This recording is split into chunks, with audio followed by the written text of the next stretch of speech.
Hey, it's me, your boy, Byzantic, again starting another campaign. As I've been thinking that I would be playing the new campaign on the next DLC, but apparently it got delayed, so yeah, and I feel like playing some more Victoria 3. So here we go, new campaign.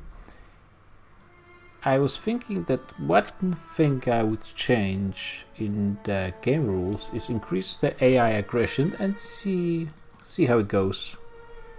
See what they do, because in my experience so far, the AI has been really aggressive in the first 20-30 years and then basically proceeds to do nothing for the rest of the campaign. Hi, Marius. So yeah, that's I think the only thing I'm going to change. I'm not sure about this AI behavior. Maybe I will switch this in the future. What are these other options? Yeah, I think that's fine. This flags for subjects creates sometimes pretty weird things, but... Marius, is it like your third or something French campaign? Or was it the Algiers one? Maybe I'm mixing things up. Hey, Jacha.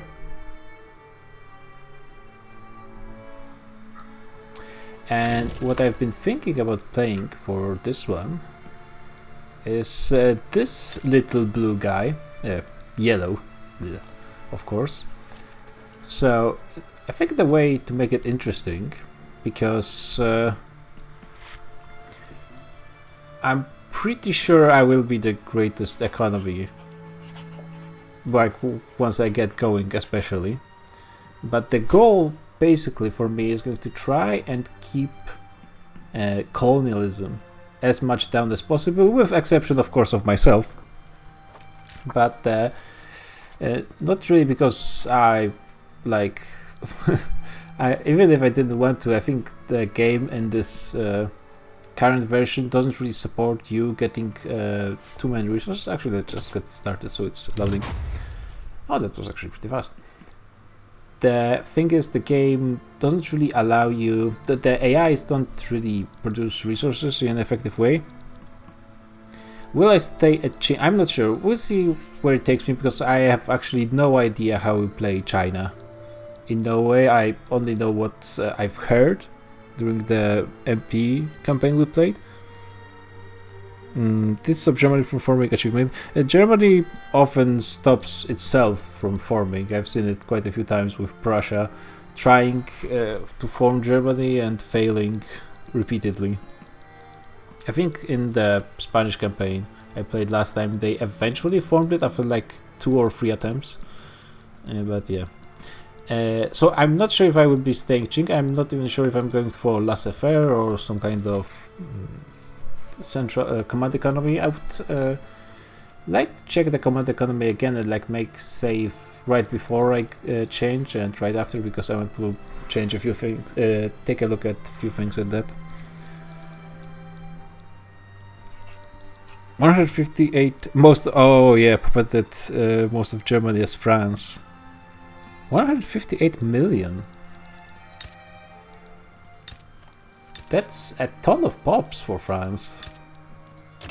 Where did you get them? Like, it's entire Germany is like 40 million at this point, right?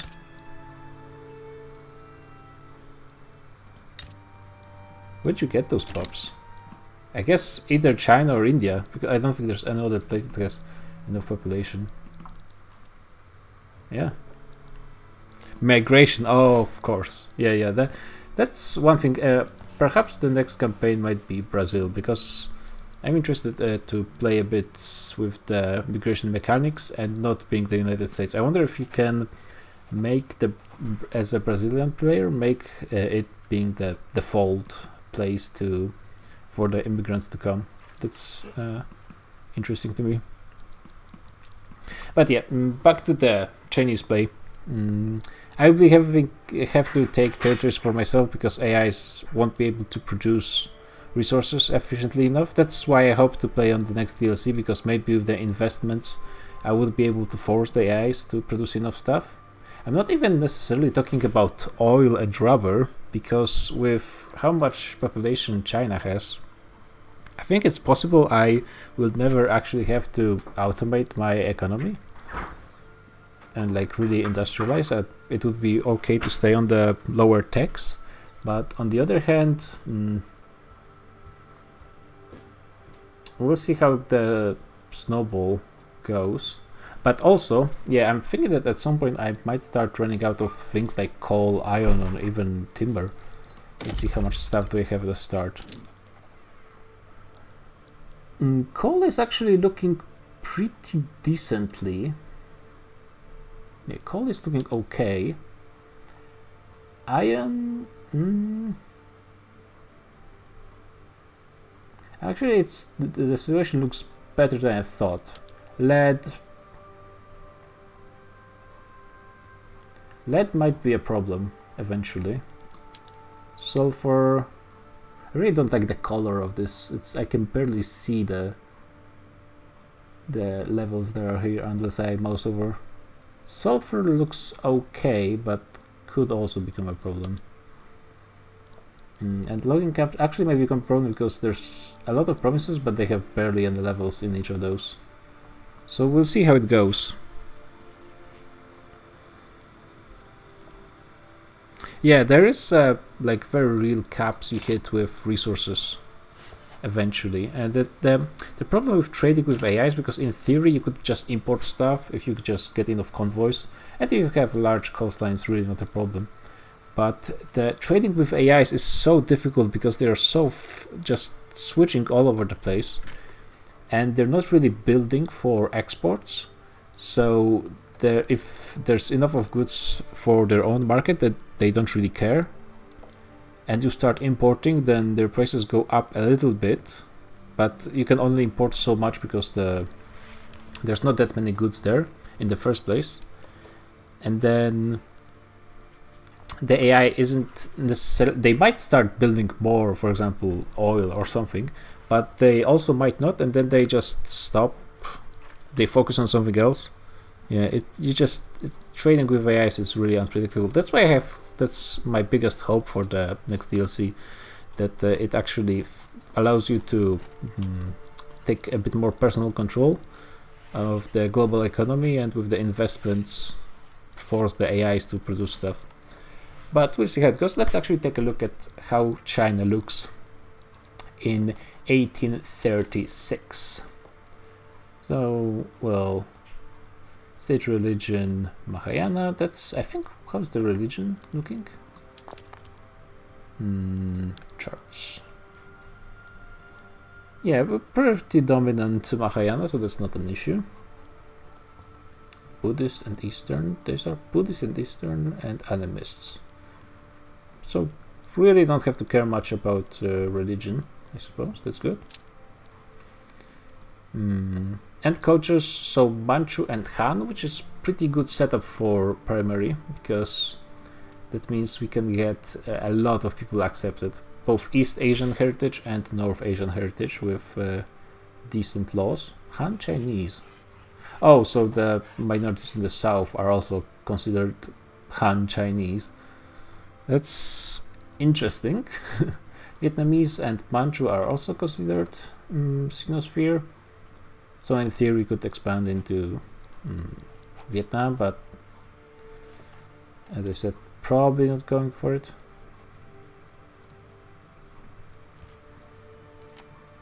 I think if we just we're pretty good on cultures.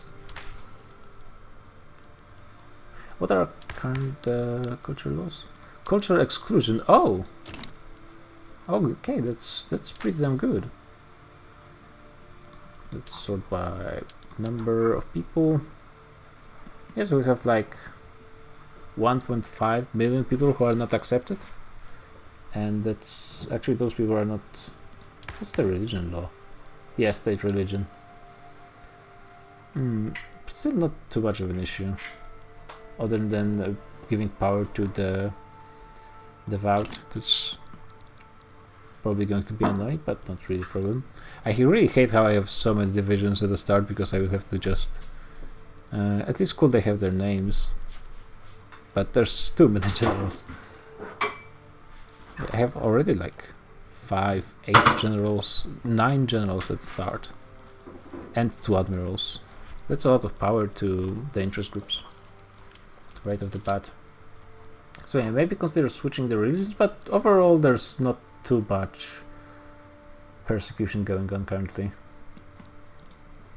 It should be fine. Let's take a look at the other laws. Autocracy, monarchy, appointed bureaucrats. That's pretty good actually. The plus 25% taxation capacity in our situation, that's actually pretty damn good. Because the problem for China and other nations with big populations is that we have a ton of taxation capacity. We could like increase the amount of government administration and get more taxes. The problem is we would be taxing peasants, and peasants pay so little taxes that government administration is not paying for itself.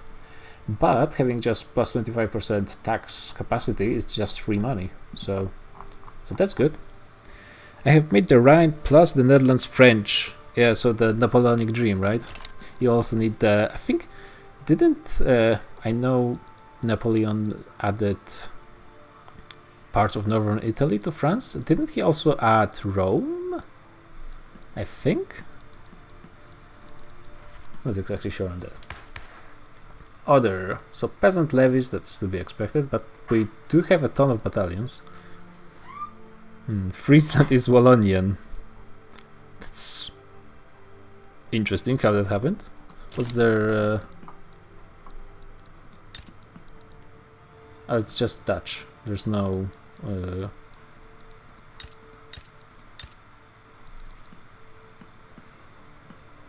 I thought there was... Yeah, Croatia was added to France. I thought there was something in southern Italy as well, but maybe I'm misremembering.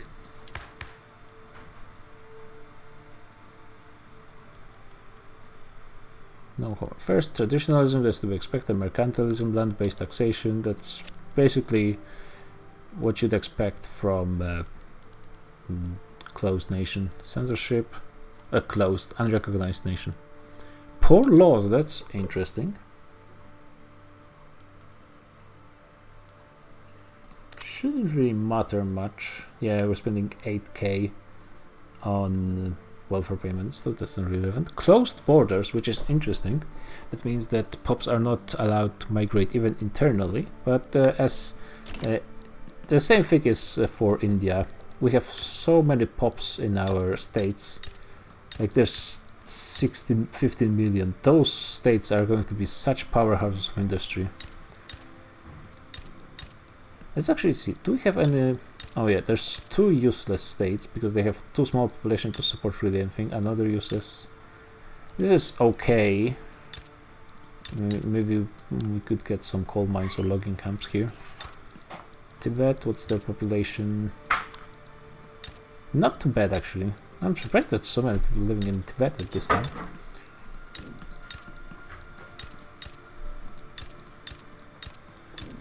Okay, so currently it looks like there's a few useless states in the western border, but that's fine.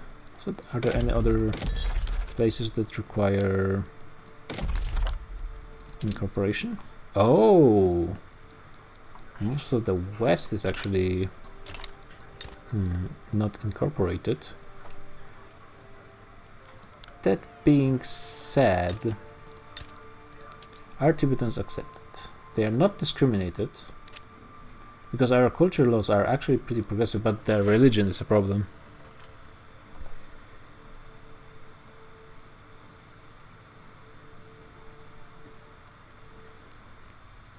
A lot of them moved there and they are an accepted culture, so everyone assimilated into them.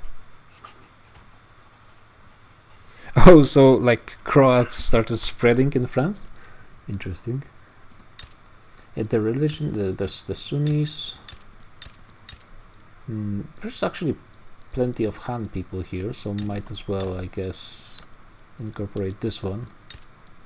Actually, that's just such low cost of this. This will increase the number of radicals. Oh, Colonial in Friesland. Okay.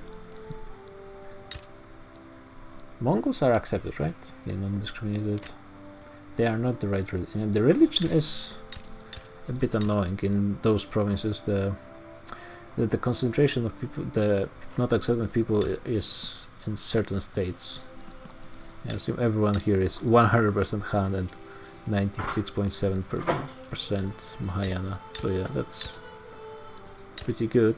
A lot of animes to the south, that's to be expected. All of those are my core cultures pretty much. I will leave those be and see how it goes. I might accept them. How long would it take me? 20 years. That is a bit annoying. This 5 years. There's only 20 years? Probably those are going to be 20 years. But they are really not relevant. Why is this one incorporated? That's... Is this supposed to happen? Tomsk, of all places, is apparently accepted? Sure. Okay, yeah, we have the welfare institution. Money-wise, we even have lower taxes. We have plenty of authority to get some consumption taxes, spending not significant amount of money on stuff. Okay, this is looking good. Actually, what's the emperor? Manchu traditionalists, landowner who are scholar officials. Oh yeah, probably China has some special things in their scholar gentry. So they like monarchy, they like autocracy, they like appointed bureaucrats. Yeah, it looks like the only thing that's different is they like appointed bureaucrats. Which is good, which is actually pretty good for us. And here is Confucian, so they like monarchy, they like state religion. Yeah, that's nothing really different.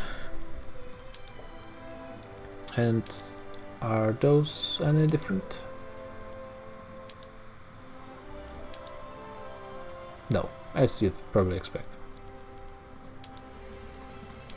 Okay, okay. We do have pretty significant industry, so I assume I'm number one in production of glass. Pretty handily, though I don't think there's much use for glass at this point of the game, so sure. Furniture, number one as well, by far. So yeah, there is not insignificant amount of industry going on here. Even arms industry, there's no people working in those, but in top 10 production of guns. Hey Kunga Bunga, been a while since I've streamed, but starting a new campaign before the next DLC drops. So yeah, we're going for Anticolonial China and see how it goes. I have never played China, I haven't even read up on all the journal things, so hopefully it doesn't blow up back in my face, but it should be fine. It cannot be that difficult. Not that much iron production, decent amount of logging caps.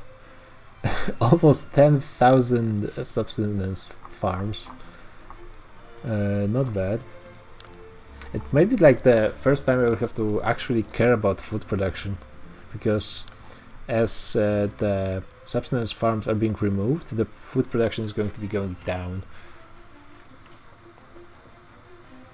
You bought Hearts of Iron 4 as your first strategy game. Is it? Well, actually, when it comes to strategy games, probably the best one is the one that interests you the most when it comes to the period or setting. So you actually get into it and like read through, depending on how difficult it is. Like for Hearts of Iron 4, you don't necessarily need to read the manual and focus on it, but for some games, it's sometimes required. Oh, this actually is pretty strong. Plus 50 authority, plus 25 prestige, and plus 20 legitimacy from including the head of state and government. This is actually pretty strong because it stays regardless of your...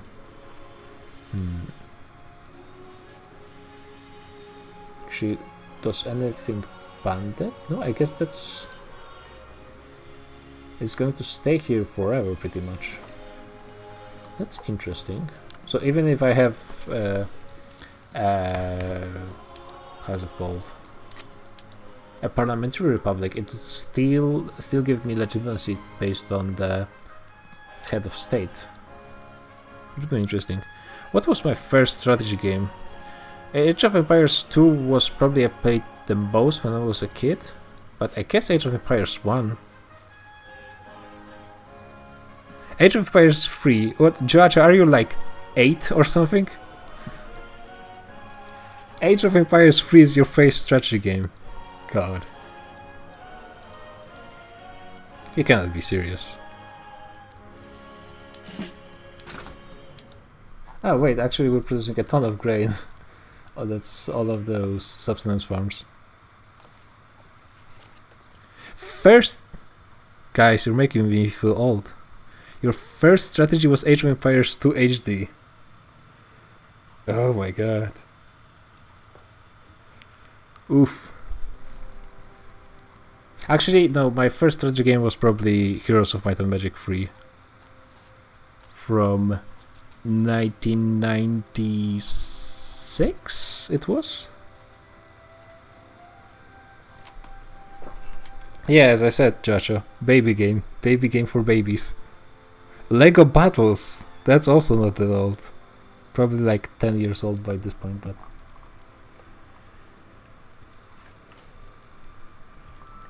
Yeah, actually the thing I liked the most about Age of Empires 3 was being able to see the destruction of buildings and ships. That was really cool. Probably doesn't look that great now, but I really like looking at that. There's a ton of opium. The price is actually pretty high, but I assume there's obsession in my pops for opium. Yep. Not surprising. But overall, other than opium, tools are a bit expensive and wood. But other than that, the grain being so cheap is probably quite helpful for the standards of living.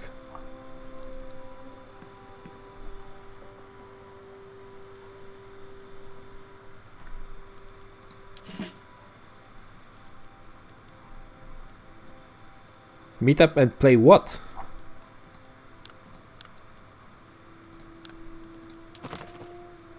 Oh, I have a vassal in Tibet and 2 tributaries in... Oh yeah, Landfang is kind of random, but it's actually... it does have gold, so that's actually a pretty good place. Lego Battles. I don't... Yeah, I've never played Lego Battles. I've played the first Lego game, which was Star Wars, I believe. There's been like 4 other Star Wars games, and some of them repeating the same content. Still like being about the same movies. But yeah, I played a ton of the first one, and then like played a few, but didn't really get into it as much. So Landfang is a good starting point to get Brunei, because I'm thinking that probably Indonesia would be a good place to do some expansion of the Chinese Empire. Lego Battles could have been the biggest Lego game on PC if they made a PC version. Yeah, that's a bit of a problem. I agree. And the Dutch Indies are going to be decolonized anyway, so that's probably a good target. Philippines as well. Though that's annoying because ideally I would like to not grow my population anymore than it already is, but with the way the game is set up, I wouldn't be surprised if we end up running out of iron or coal at some point, because our economy is going to be exploding. Well, if I get the ball rolling, of course. Technology, we get the better silk. But actually, actually that's not too bad, right? Military a bit behind, but it's of course expected. Can I get the line infantry when I have peasants? This allows multiple production methods.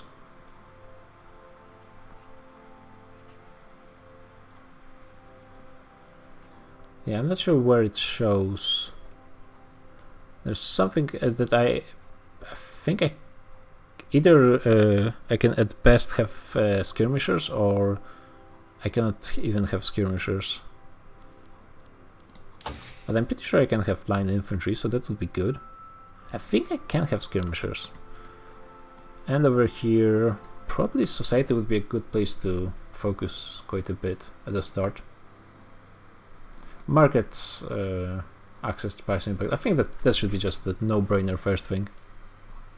Universities, though, that would be kind of nice. And I actually do have universities at the start. Okay. Yeah, I mean, so far things are not looking too bad. We have the Chinese missions.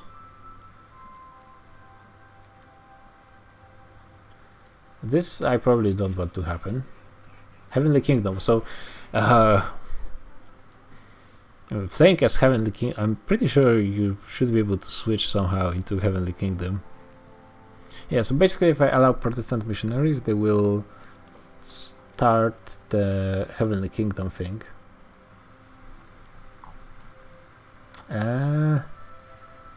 We'll see how it goes.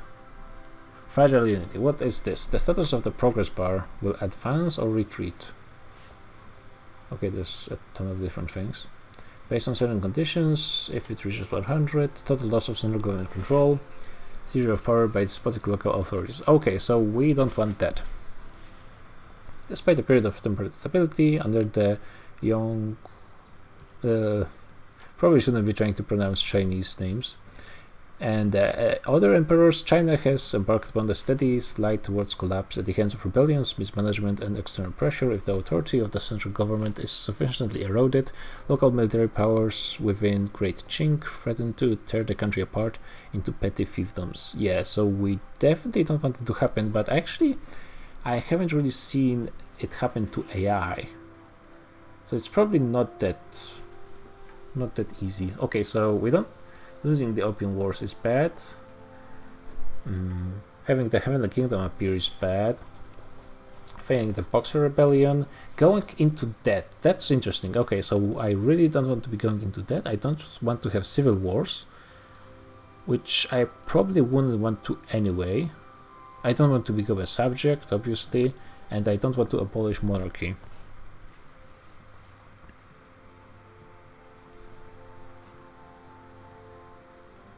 Yeah, that's what I've just thought of as well, Joacho. You should break up China so you can unite them again. About creating Heavenly Kingdom and then playing as Heavenly Kingdom and then maybe having the Qin break apart at the same time. But I'll see how it goes. The goal is still decolonization of... I should specify decolonization of Africa and Asia as far as it's possible, because I'm pretty sure there's not everywhere in Russia you can actually release something. But maybe. We shall see. There's actually no way to see cores. There's... someone has homelands on pretty much everything, so... We'll see how much is possible. If I have time, I will start doing things in Americas. But I'm pretty sure most of Americas are actually... There's no natives there. There's some places in the United States and probably... I think there's something in Bolivia that you can release. But I think for the most part there's not much decolonization to be done there. But yeah, so we shall see. I guess I'll just go and see how the Opium Wars work.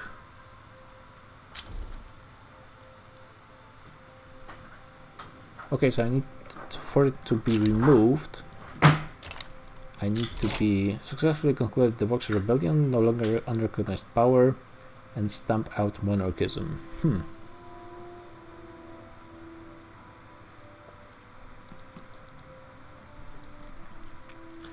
So that's going to be interesting. Low organization everywhere, insufficient construction for the construction. Yeah, I definitely want to get small construction, I think. Pretty much doesn't matter where, because I will be building everywhere, but let's start in the capital. Let's unite some of those armies. There's really no point in having so many of those. Sucks that I have to remove places with actual names, but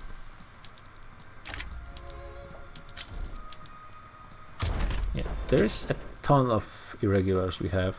So I think we shouldn't be losing wars actually, especially with like naval invasions. I think, but maybe I'm wrong. Usually the numbers make it pretty easy to win, but also we don't really have anything that would allow us to train troops again. Opium crisis. Okay, that's something that I need to pay attention to. Opium addiction is ravaging Great Chain. Vast numbers of other people have become opium fiends. Okay.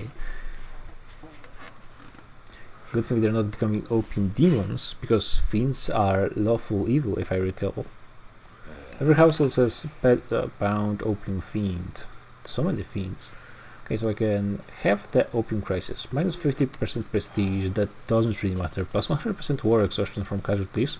That's pretty bad for wars, because that means you pretty much lose wars. You would have more casualties at the first place. Though my standing army is pretty huge for this point of the game. So that's interesting. Minus 1 stand of living, ouch. Plus 1% morality, ouch. Plus 25 radicals, minus 25 loyalists, minus 50% offense, defense. Ouch. That's... Or I can just give in to Great Britain.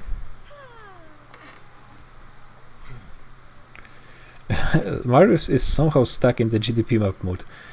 I mean, it locks it in if you switch to something, it shows that it's locked, and then you can clear it like that. But also possible you're just bugged and you're just stuck with the GDP. So I think if I'm playing playing China, I never should be just clicking this one.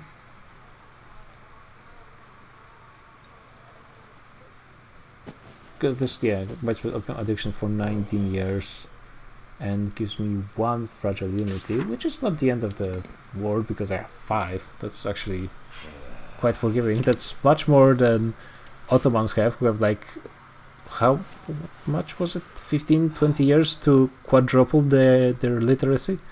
That seems a bit more forgiving here. Maybe depends on what other UI you have opened, if it's still showing GDP. Okay, let's get this and see what this actually means. Opium crisis. I can ban the opium trade, okay. Oh my god, this is a lot to take in. Don't I have this already?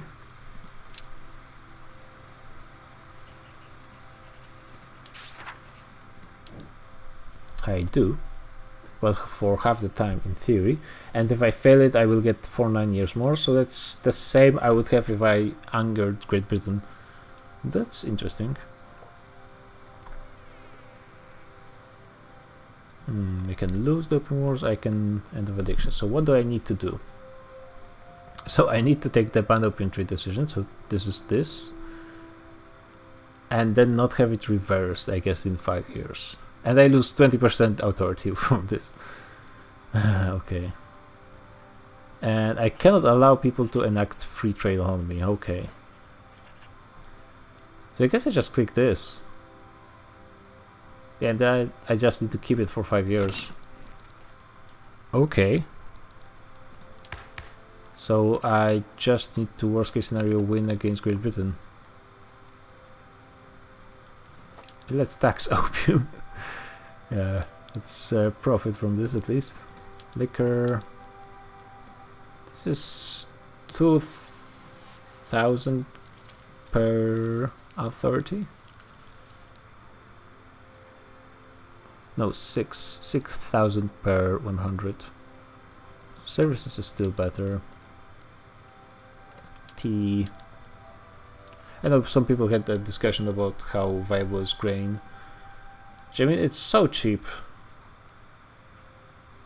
and no, this is still about the same as porcelain, and I could use authority for something else, I guess. Nah, let's just I'm missing a bit. I would have to remove a ton of other taxes for this. have 4.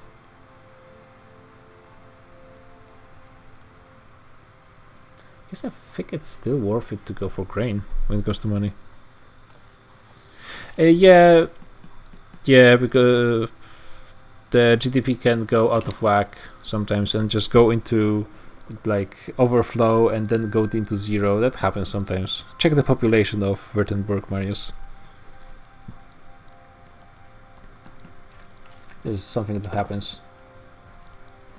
I need more construction. Oh, I'm already running out of how is it called? Not industry, infrastructure.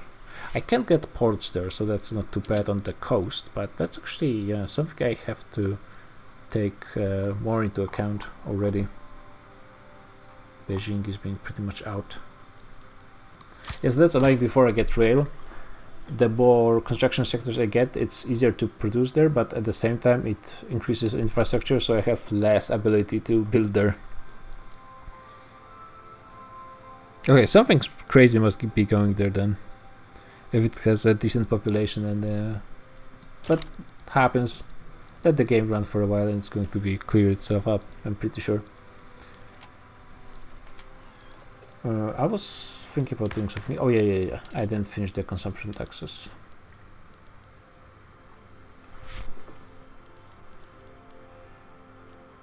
Nah, I just keep those and maybe I will use the remaining for something.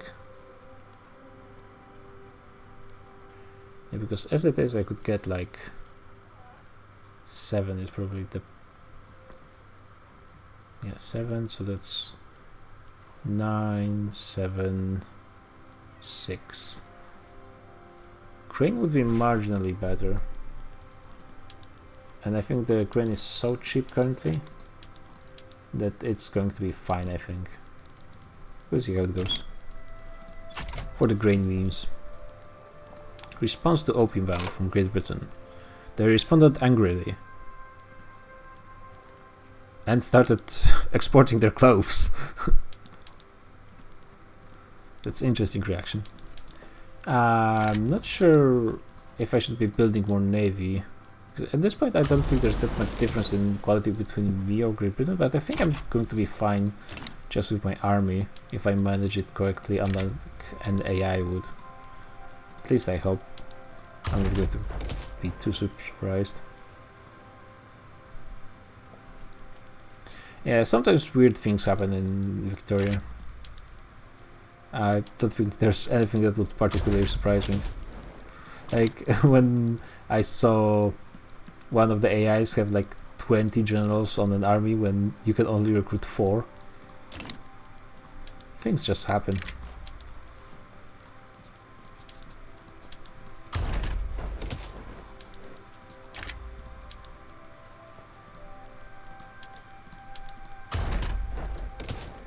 Can actually still get more, quite a bit more construction actually. I think the AI does have the restriction, but sometimes kind of forgets about it, because for the most part they are keeping within the 4 generals, but sometimes it seems that they don't. I don't think I've seen this alert before.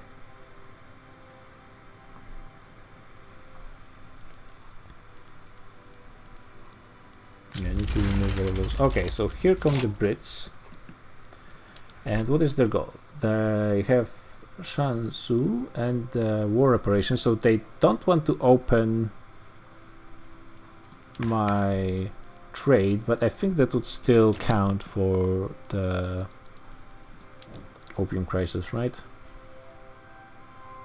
Yeah, the power opposing efforts has a treaty port.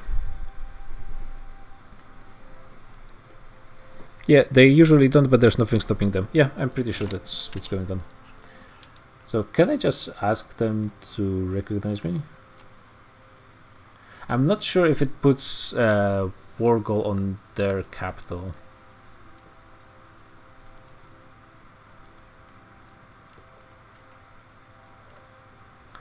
I think it does, right? So that would be pretty annoying. So I'm not going to do that, and I'm just going to continue reorganizing my army into something that I can work with. This goes to death 50. This I guess also can go to death 50. And then you guys can go to this one, I guess.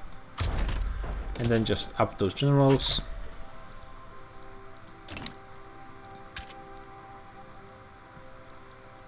I can sway Portugal and Vietnam. Okay. Yeah, I pass. You guys... Did I order them to join? I guess maybe because there were people merging, they kind of forgot about it. That happens to AI sometimes. That's 3 generals, that's fine. They're all landowners. And this guy is a reformer. So I can promote him.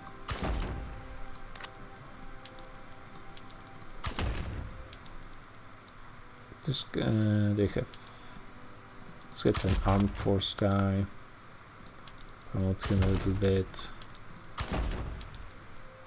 Landowners.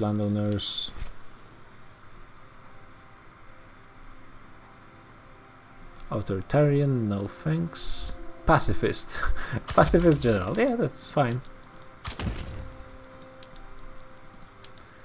And armed forces, that's fine. This guy's a Republican, I guess I can promote him. I wonder, I assume promotion does make them more favorable to become leader of their interest group. I think... Oh, this is not the Emperor. Okay, the Emperor is not the leader of the landowners here. Okay, let's move those armies so they are actually protecting me from naval invasions. And I guess... Oh, wait. Is India in this? India is in this, but Tibet... Oh my god. So, India... I think that's why they put Tibet in as a like separate nation, because it prevents India from going through Tibet into China, because it used to happen all the time. Okay, sure. I should also probably mobilize. Yeah, that would be nice, and probably take a look at how I'm looking at conscripts. Yeah, I could get a decent amount, but I'll see if I even need them. Trade agreement with Russia. I mean, I guess so.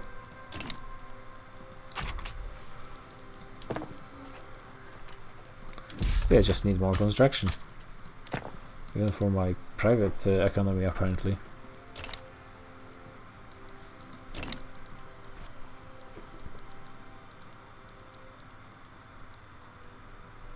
Wait, what's here? Apparently they cannot merge for some reason. Formation will be disbanded. Yeah, that's what I want to happen.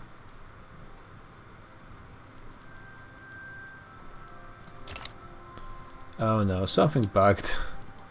Something is bugged here. Can you guys like station here? Okay, and now merge. Thank you. Yeah. Just needed a few more tries.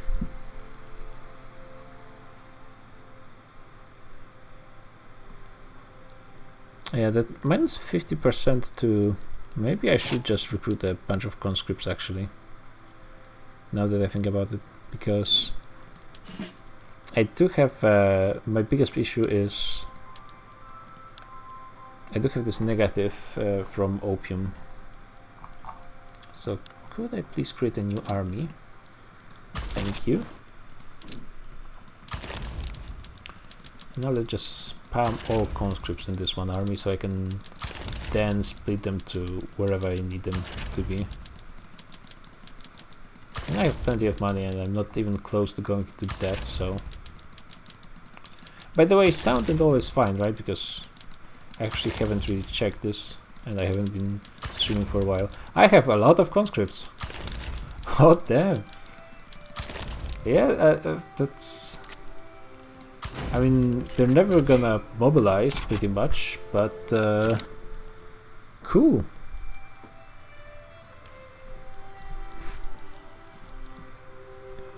And we'll see how it goes. Often I've seen... Oh, they're actually mobilizing quite quickly. Irregulars, I think, don't really cost anything. So, shouldn't be a problem. And let's see what the Brits do. They have like 100k troops. I don't think they're gonna commit all of it. India is not really doing anything, so that's good. They're going to try a naval invasion in Beijing, which is good because that's where my conscripts are coming. I should probably give them some generals, just so they're not useless. I'm gonna keep this army as the conscription army for the future as well. Not a bad idea. I actually have a decent amount of bureaucracy, so it's not too bad idea to promote them. Otherwise that bureaucracy is not really doing anything for me at this point. It is actually gave a ton of power to the armed forces, which I honestly don't mind. Anything is better than the landowners. Yeah, they're sending 31 troops. I think even with my negatives, that's not going to be enough.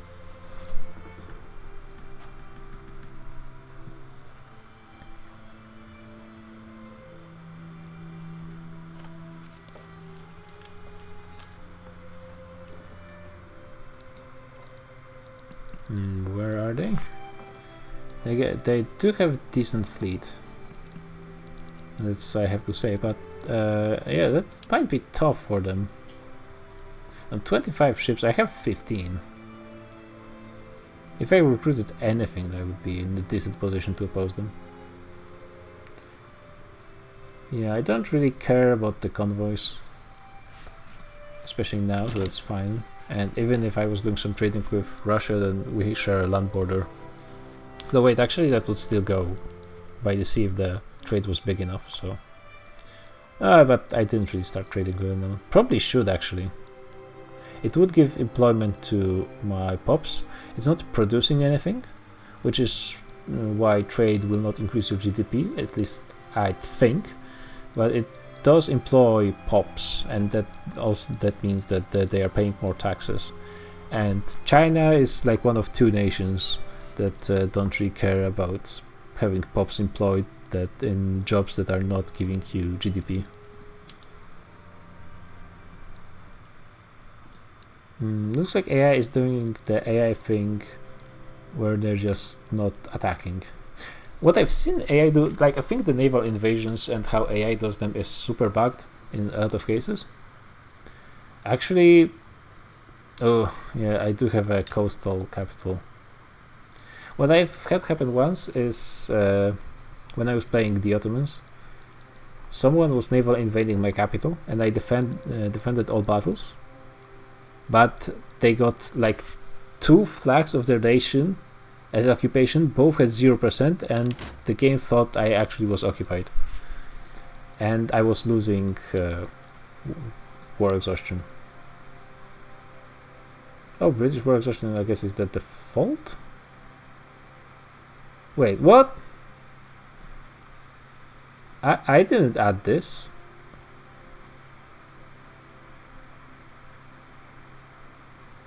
Okay. Now they're not going to be piecing out. This is dumb. Like I didn't add this, right? Or am I being confused somehow? Well,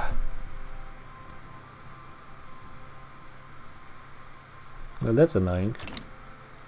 You know what? Actually, I think I have enough conscripts. Actually, yeah. If they're not even going to be attacking.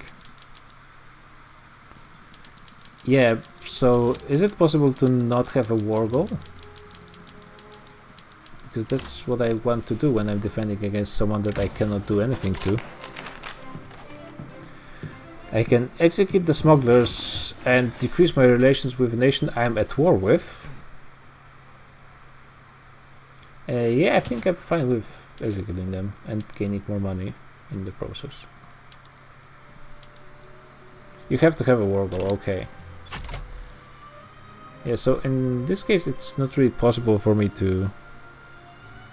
Yeah, I know they will white peace eventually, but I think it's gonna take a long time in this particular scenario. Let's give a bit more power to the Confucian scholars. They deserve it. He's actually he is a Democrat, so he would probably like something useful. Not really.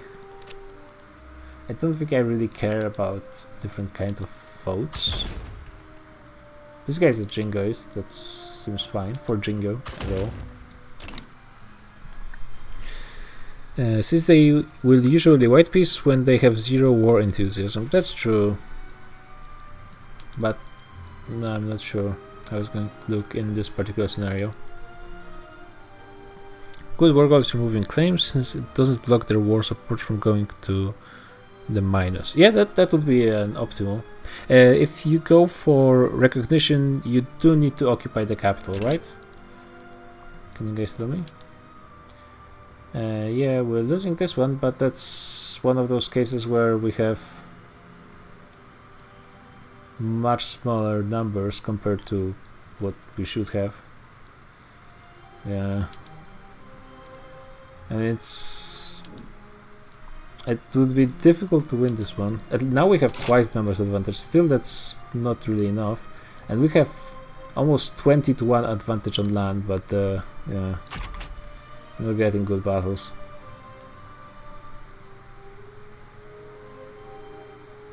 I mean, even if they land, and then they will have to actually fight against my army, and then their numbers might be a problem. Though they are losing manpower. So they might win this one as well. But will they win that third one? Yeah, I mean, they will occupy the state. Yeah, it will occupy the state. That's... Oh, you mean for the war goal? Any full state? No, I don't think so. Any full state? Well, it turns out I'm losing this naval invasion because of the silly mechanics when it comes to amount of troops actually fighting on the front, but that should be fine still, I think. They have only 31k here, and I have over 500,000. It does suck having my capital occupied, but hopefully. And yeah, they're already shipping more troops in, including some Indians. Wow. My guys are just unable to do anything, and since I have the capital, there's just nothing I can do. 4k versus 30k, and I'm losing badly.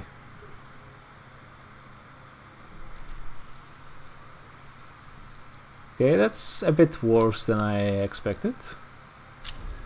And the issue is, like, eventually I might have been able to do something, but my war support is dropping like a ton. Yeah, 200k casualties already. Am I doing something wrong? I mean, probably I should have gone for line infantry at this point, but I would be barely getting them. No, not even.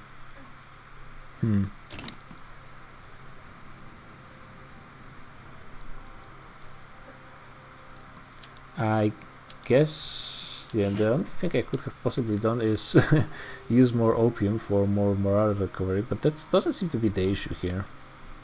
And the thing is, more numbers I don't think would help, because I already have such a huge numbers advantage. It wouldn't be changing anything. Yeah, I guess I just have to lose this one and lose the Opium Wars. I don't think there's anything I can do at this point. Yeah, I think that strategy should be with Navy, because yeah, there's no negatives Does this apply to Navy as well? Military units, I guess it does, right?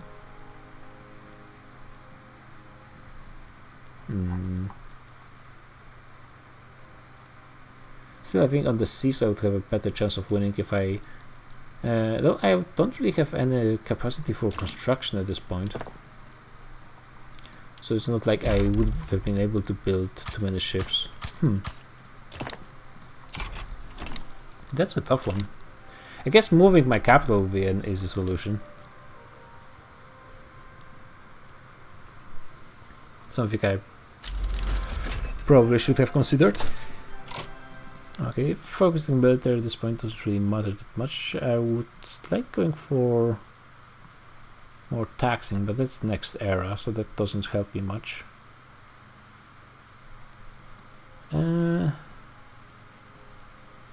I guess it's not even public healthcare, so I don't really care about most of those. I guess just going for line infantry before someone else gangs up on me. Yeah, the issue is I could probably grind them down quite a bit, though even if with the Indian troops in here as well, that would have been tough. Yeah, I guess this one is just lost. So, well, mission failed, we'll get them next time. Yeah, my numbers are growing so going down so fast. There's not much point. Yeah, 20k dead from Great Britain and 251 for me. Yeah, there's not much contest at this point. Tenant farmers. I mean, that's not a bad movement to have. The issue is I don't think anyone will support it. Yeah, it will have only 21. And only -8.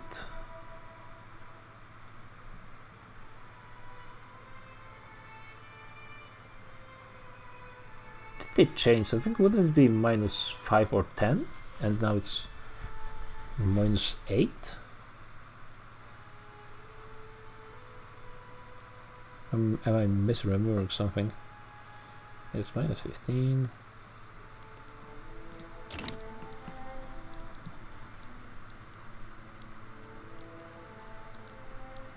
Yeah, too bad, but Shenzhou is... oh, that is Hong Kong. Jingle versions are going to be annoying, but actually not too much of a problem, I think. Yeah, defeat in the Opium Wars. Yeah, so I guess I just get it for 19 years. Which basically means I cannot fight any wars for the next 19 years, and we have a ton of problems with radicals. A bit more than I would have if I just allowed it at the beginning. And now the missionaries are coming as well.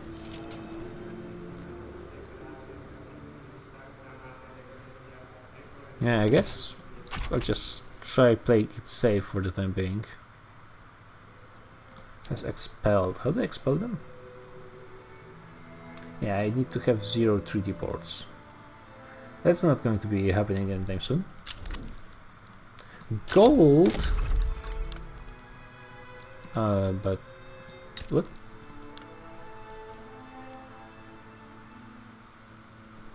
I thought the gold fields were connected with the gold mines, but I guess not. Maybe I'm misremembering something. I'm completely forgetting to get more construction.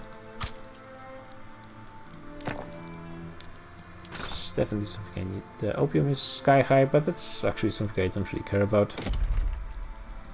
What am I using my tools for? A ton of places, apparently. Let's try... huh? I do have a trade deal with...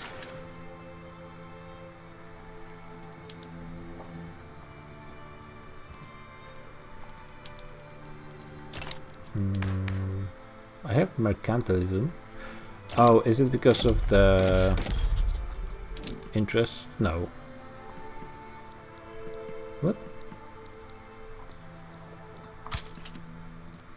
I have interest in Russia, and I do have a trade agreement with them, don't I? Yes.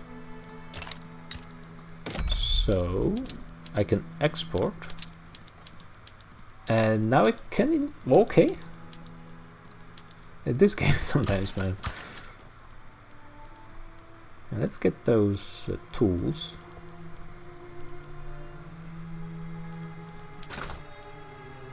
And luxury goods, not much of a problem.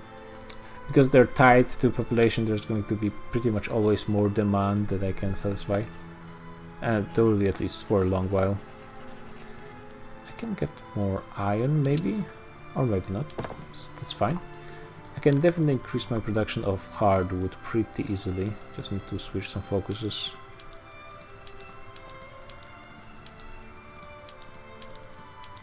How is it looking now?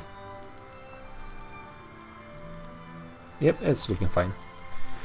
And getting more logging camps would be nice as well. Not just everywhere. Focusing on the coast because that's where I can build ports in case the infrastructure goes down. I should get something in Beijing as well. It's 5, so 2 levels here.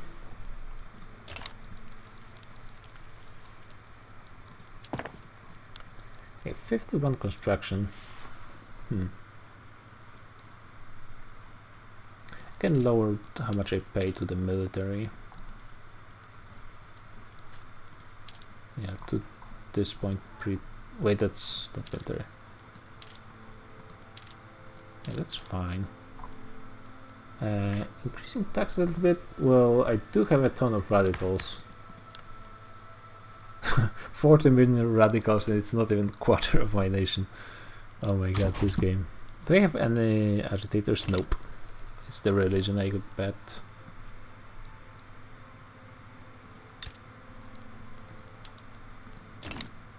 Japan is going for all of those islands. That's fine. There's not much happening in the world otherwise, not that I see. An agitator to enact professional army, that would be pretty sweet. I mean, he's a scholar official, so landowner. So if you could do it, I would love it, but we'll see how it goes.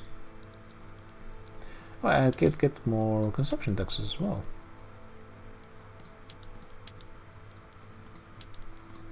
And I can build more stuff as well. I'm just constantly forgetting to build more stuff. Wait. I am building stuff, I just have so much money. That's good. That's a good problem to have.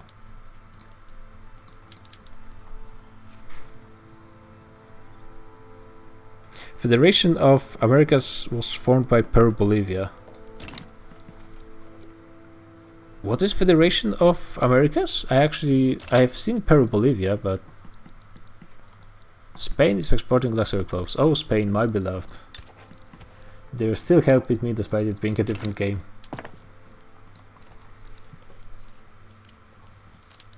How is the investment pool? 10 million. Yeah, what AI does on China is they don't spend any money, usually. They just don't get any construction, so in theory, if I just spend that money, maybe it will be pretty good eventually. Even though the next 20 years are going to be pretty damn passive because of those Opium Wars. Oh, how's my legitimacy? My legitimacy, despite being minus 50, is still pretty decent. So that's pretty good. My market is having some issues. I bet it's those goddamn Koreans buying some man of wars instead of being happy with dingy little frigates or whatever. Yeah. And no, those also require man of wars. Is it me problem? No, we just never had any, I guess. What? Oh, the Federation of the Andes. Yeah, I actually have no clue how the formables work, and I know there's Gran Colombia here. Brazil probably has a ton of content because they had the mini DLC for themselves. but how actually good it is, I have no clue. Still need more construction sectors. And I'm getting into 100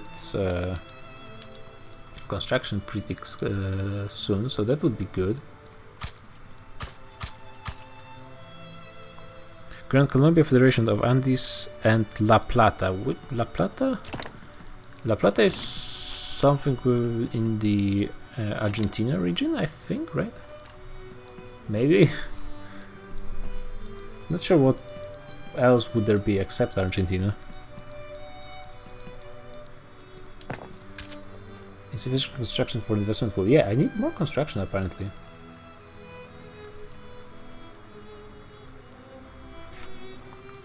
More of everything. Pretty much that's going to be the name of the game for the next 100 years. More of everything. Yes, Argentina, Chile and Paraguay can form La Plata. Yeah, I guess Chile and Argentina are something at least. Paraguay is not a touch. Though Paraguay, I think actually... wasn't Paraguay... something in this area. It was one of the strongest states in my Spanish game. I think it might have been Paraguay. They had an absolutely massive population. Way more than the current number. And the gold in Manchuria is gone. That didn't last long. Yeah, I don't really want more radicals. It's been here. Oh, and now I can get gold mines, so I definitely want that. Let's actually focus on the important stuff. The important stuff being construction sectors first of all, but then the logging camps actually have pretty low priority compared to the other things. And I can still get more construction sectors. Actually, I can get something in here because there's a port that I kind of forgot.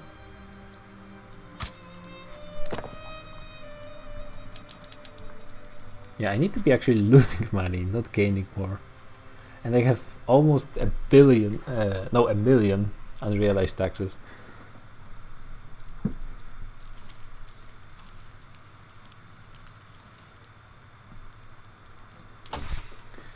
Yeah, probably want... I mean... what are the stats of line infantry? 2025 and irregulars... where are the irregulars? I think that they have 10-10 stats if I recall. Yeah, 10-10, so that still would be doubling, more than doubling my stats if I switch to line infantry. Yeah, just make those guys like me more. And maybe I could go for tenant farmers at this point.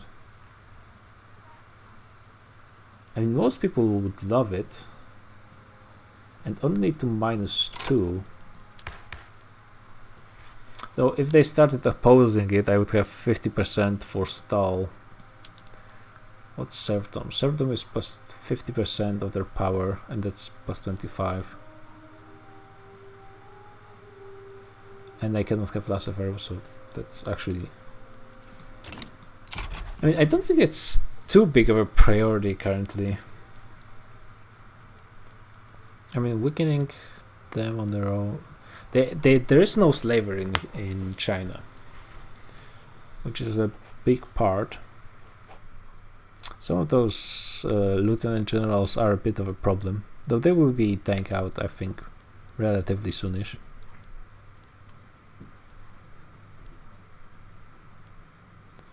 And this guy is not really doing anything.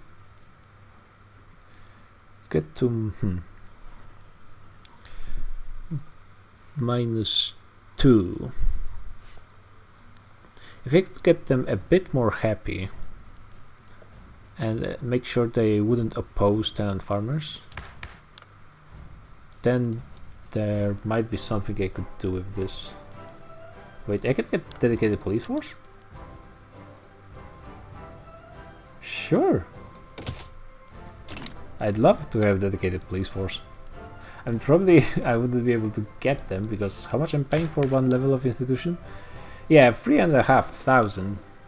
Actually, wait. if I get this, I will instantly get this cost. Can I even pay it?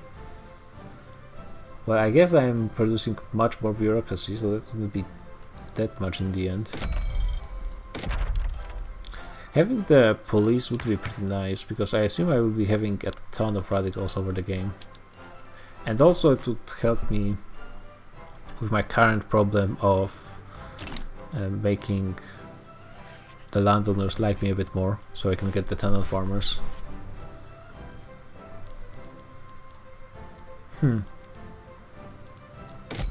Okay, let's try it. Let's try and see where we go. I mean, with how much tax waste I have currently.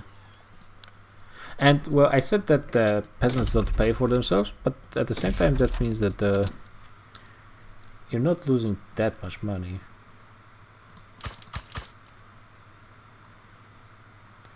So it's 5. I would need 20 per 60 of those government administration centers. I mean, it's not impossible, but that does seem kind of difficult.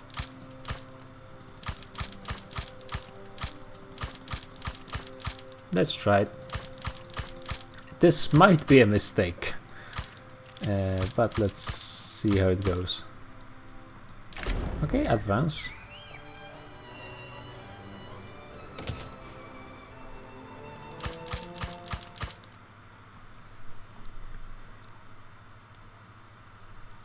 I should be able to pay it in one way or another.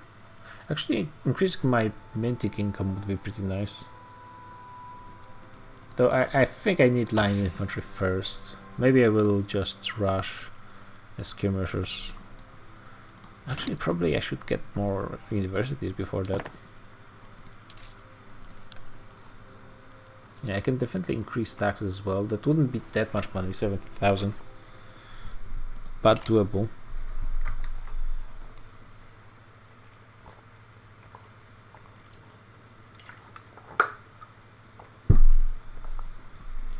Grain? Yeah, minus 50% cost. This cost is going to be increasing as the game goes on. What am I using my... Wait, construction sectors are using iron? Oh, in Korea, of course.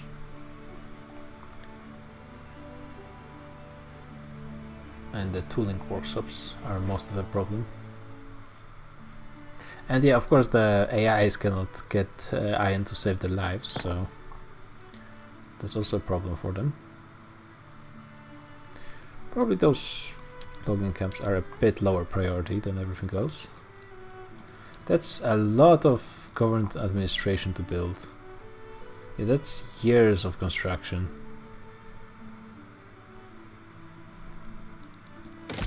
Can I export grain to anyone? Yeah, there's a lot of people who want grain.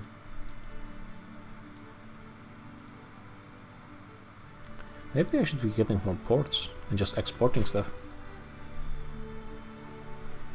Because that is money for me in the end. If not GDP. More missionaries.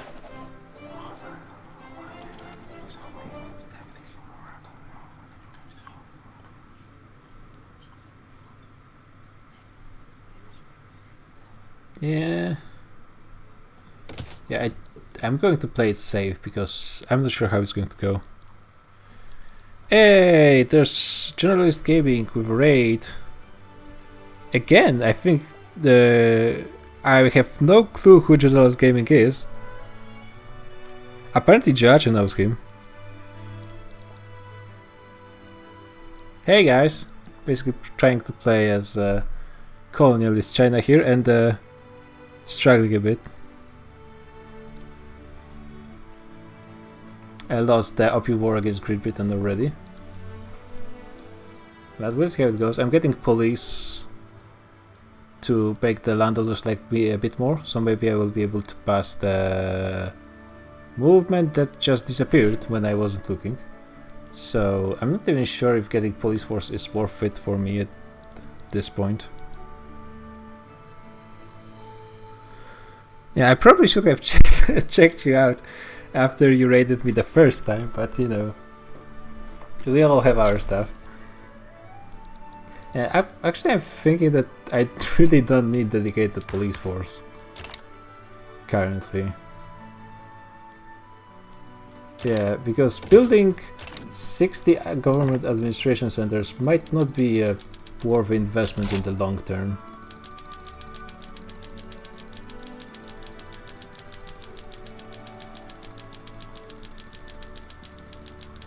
Yeah, let's just get more logging camps. It's the old good old logging camps. Nothing beats that. I'm not really paying attention to where I'm building them. Yeah, like I shouldn't be building more in Jujian because the infrastructure is too low there. That's going to be fine. I'll just get more ports. Wait. Formosa is a separate state? Oh, of course it is. I'm confusing it with the strategic region. It's different strategic regions, so even if you try to land on Formosa, it's actually going to be defended from land without any problem. More gold! Yeah, I wonder how long those stay around. Last time it's been like 2 months before the gold mines were gone.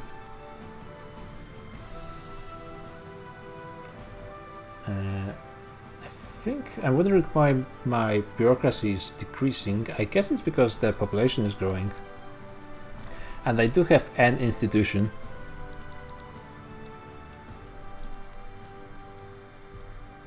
So this could be causing this issue. Also, I'm using authority, which is a bit of a bigger problem. And I'm not sure why that would be. I really like my consumption taxes. I would prefer if they stayed around.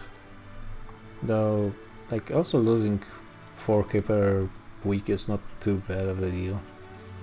Probably, yeah, should just remove this one. Maybe increase taxes? How is it looking here?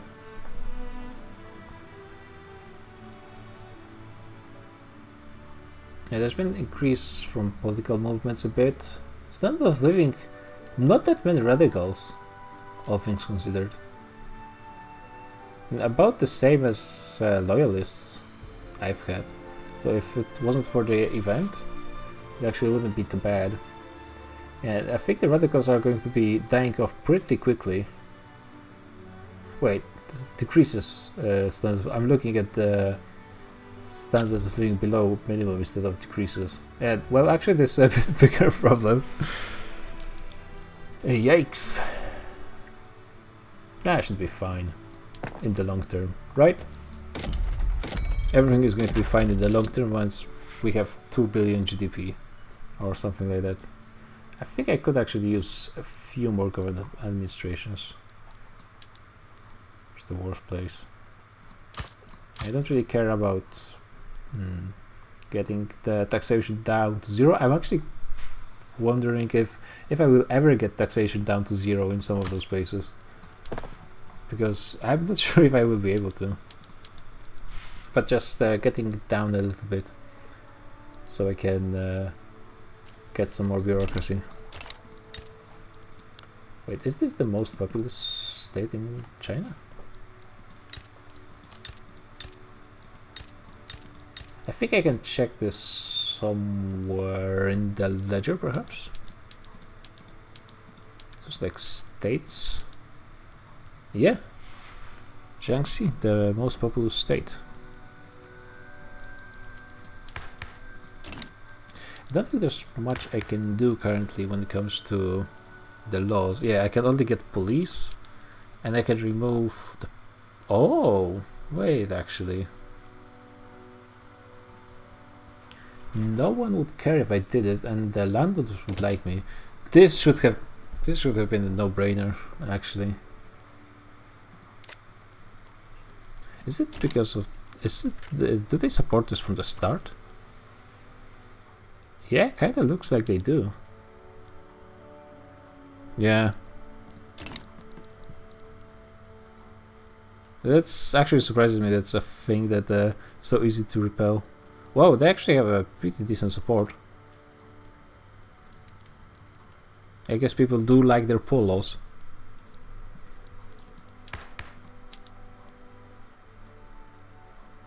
Yeah, switching into agrarianism would be pretty nice. But I would have to at least have romanticism, apparently. Okay.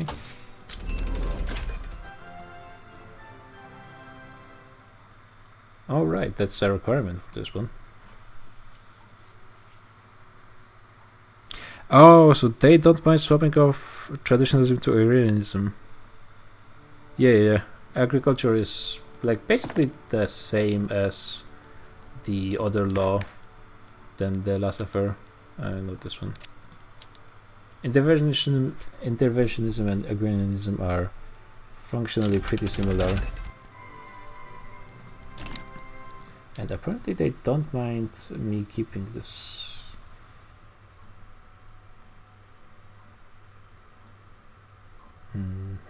Which one is it?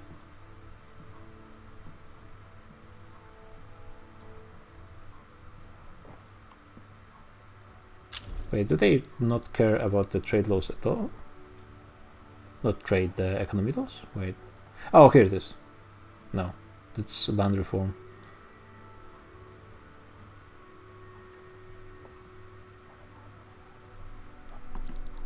I think I'm missing something. Wait. Sure, whatever.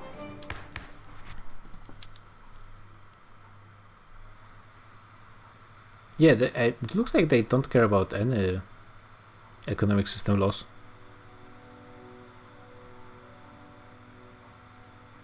Oh, and actually, yeah, agrarianism is pretty good, in particular for China, because they do have so many subsistence farms. That's a good point. Oh, the gold mines are out again. Has it been that long? At least I can get some decent mines.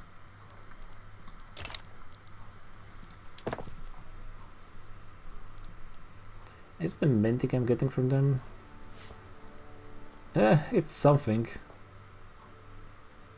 Yeah, but not really relevant. But I guess compared to logging camps, it's still more money for the system.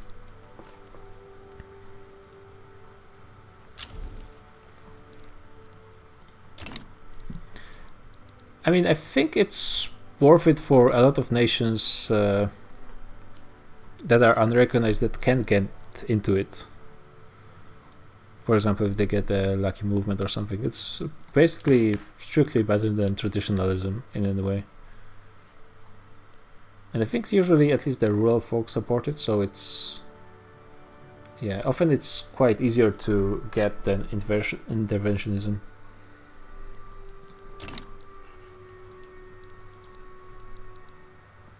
Though yeah, I don't think the subsistence farms give that many farmers. No, that's actually not that many. I was expecting at least more than aristocrats.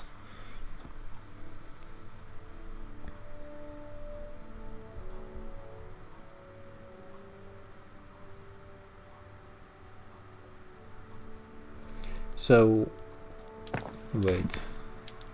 How would the subsistence farms benefit from agrarianism in particular? Aristocrats, yeah, aristocrats, of course.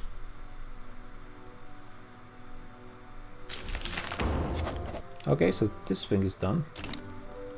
Still need... I guess at this point I will get the line infantry, though I'm not even sure if I will be able to afford to switch my army into it. And it doesn't seem... I switched the AIs into being more aggressive, but frankly they've been pretty damn chill. I'm thinking like there's nothing happening in Algeria. Texas is just chilling.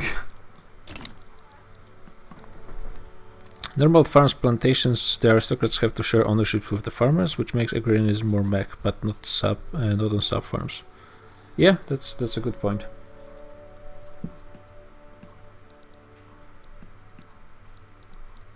Yeah, the AIs are not really doing anything except bullying me, apparently.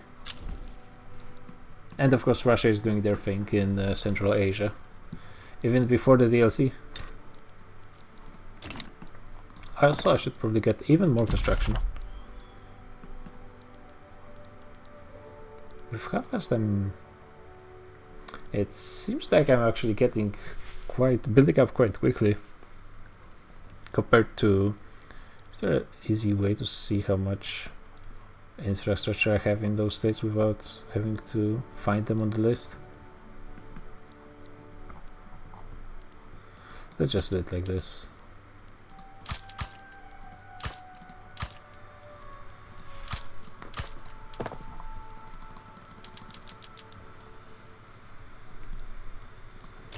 It seems compared to... I played Persia, for example, quite a bit. And, well, of course, China has, what, like 20 times more population than Persia? Actually, more like 50 times? A bit more, actually. So that's certainly a factor, but I think I'm going up quite a bit.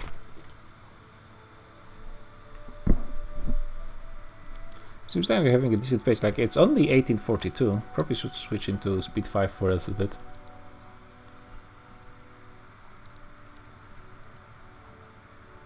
And in this game, if you get your economy rolling, there's really not much that can stop you. Like, it goes up really quickly. Especially, usually at the moment is when I switch into laissez-faire, it just explodes.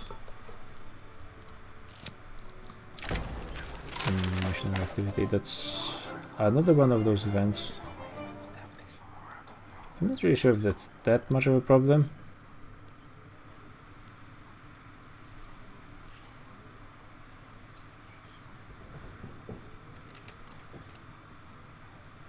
Wait, do I get anything negative from this? It's just less Protestants and less issues with radicals and so on. I think that's good. Okay. Sometimes you get events that one option is just straight up bad and the other is straight up good. There's not like a decision really to be made, because unless you're role playing, of course, which fair enough if you are.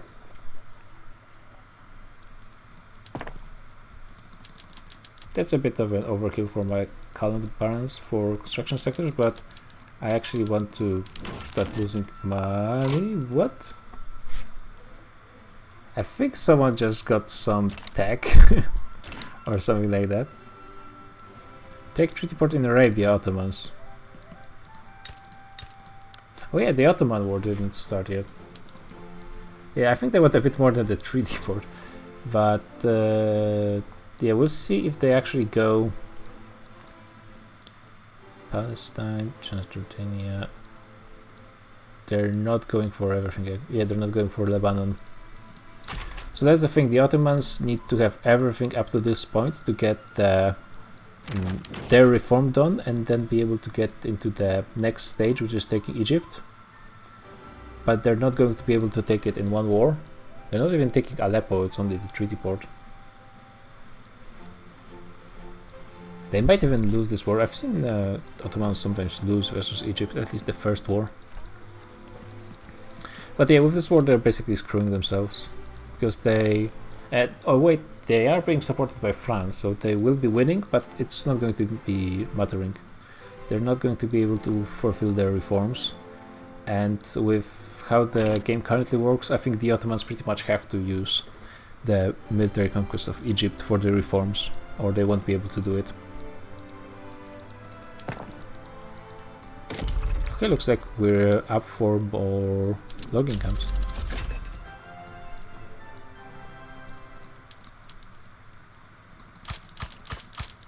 Actually, now that I think of it, maybe I should consider a few iron mines. Simply because of how much iron I actually need for my tools. Yeah, the price of iron is starting to grow. It's not the most efficient, but with how big my economy is currently. Romanticism is spreading, that's really lucky. something good happening.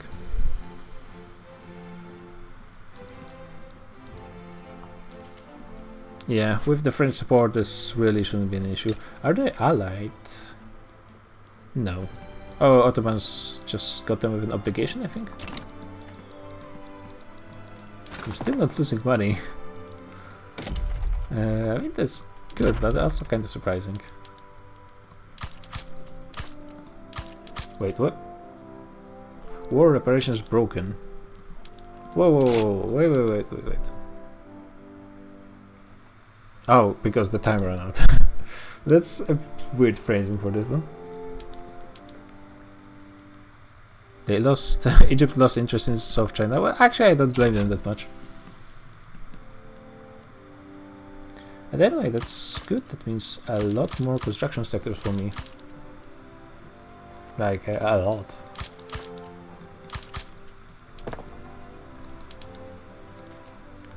Actually, that might be a bit of an overkill, but that's going to be fine. I need to be losing money because this gold reserve is not doing anything for me currently.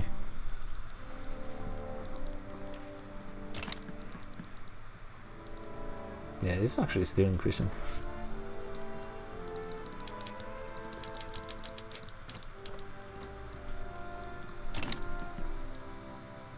Yeah, this is going to be some really ugly borders when they're finished.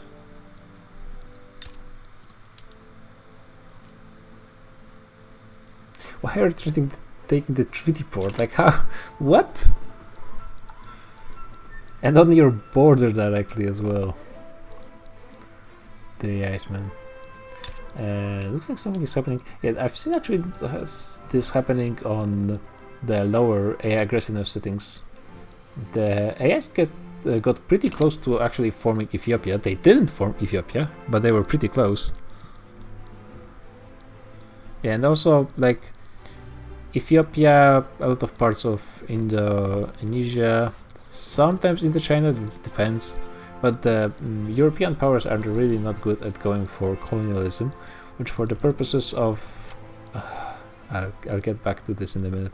For the purposes of my campaign is going to be pretty nice, because that means I will have far less staff to actually... They want to restore poor laws, including the industrialists. God, I hate you guys. That would be 41 million loyalists. So this is actually something to possibly consider, but no.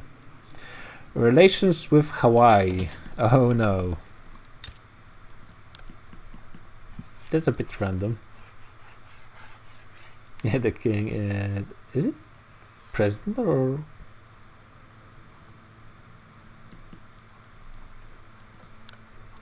Yeah, this is a king Kamehameha. I wanted to check something, but I forgot what.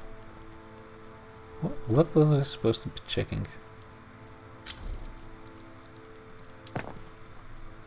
Definitely nothing here.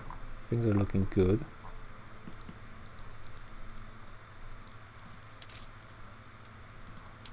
Oh yeah, I want to check. Yeah, I need romanticism to switch from traditionalism. And I have at least 10 support here and no opposition, so that's still... If you have no opposition to something, that means you're like pretty much guaranteed to get it eventually. Unless you get some really bad luck in debates, I guess. Yeah, I think I need... how much single iron mine is producing currently? Probably not that much, like 20 iron. Yeah, exactly, damn. I do play this game. It's 2 infrastructure for them, that's fine. Tomsk, that's super tiny, but I guess gotta from them a bone every now and then as well. So they have some work. That's one lucky thing with me having closed borders. Those tiny states will not get too much worse, but they will get slightly worse. When you have free migration, the states can just die out pretty much. Is Russia still doing their thing? We have this Tartus. Oh, it does have its own name. That's pretty sweet. silly that this happened like this, but still pretty sweet that it has a unique name.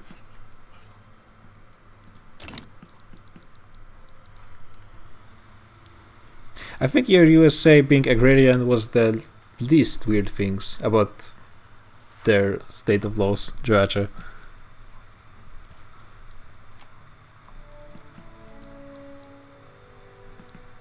Why is Texas just chilling? Still.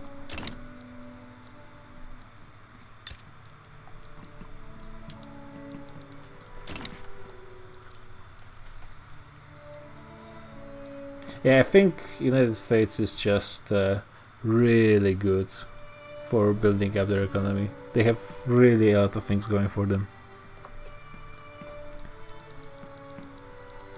Though, when I was playing Spain in the previous campaign, United States, it was the worst I've seen them do, and usually even AIs play them pretty damn well. It was before I started messing with them. So sometimes they do have terrible games. We'll see how much luck they have this time. And aren't they supposed to be taking Texas pretty damn quickly? Yeah. Okay. And what I like about this early part of the game is you don't have as many production efforts, so you don't have to worry about it as much. Do I want those? It will destroy the price of clippers. Well, actually, like destroy as in make people who buy them bankrupt, but it's not that penny in the end. And I'm not sure if I want to be producing clippers. Okay, so that's good. We have this.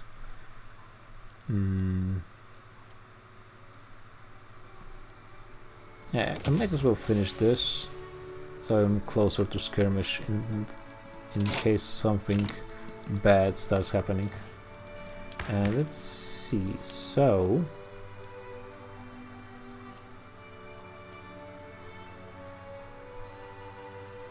Yeah, I need to... Can I reform government? I actually kinda can. And so this is worse. I mean... This is not too bad, legitimacy. I probably don't want to have it for too long, but still. This opens up... yeah. Yeah, that seems like a pretty good play. Hard to disagree. Yeah, the only way it could possibly go wrong if I get some really unlucky debates, but I think debates cannot have the only option to lose success chance. So with this you're pretty much guaranteed to always win. And I could even lower... I think I will lower the taxes for a bit. Just so I can speed it up a little bit. I think it would be a huge boost.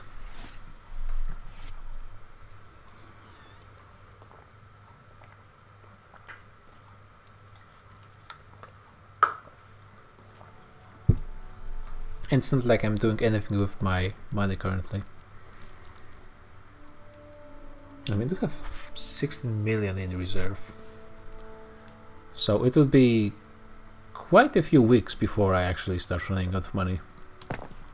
And I'm still building stuff. Oh wait, actually I should be building more stuff. Yeah, let them have something.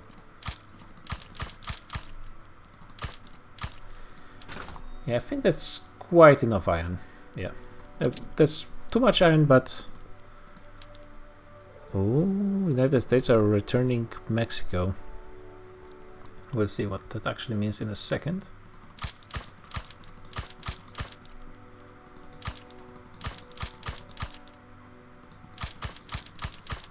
Okay, that's gonna solve my construction queue for a little bit at least. Yeah, still no Texas involved in this all. They're coming from Mexican Texas, but not the actual Texas. And the trade port in Rio Grande, of course. At least they're not taking Mexico this time. Desperate allies. And for how long? That's for 5 years. Fine. Anything to get this done. Yeah, I think agrarianism is going to be a huge boost to my economy.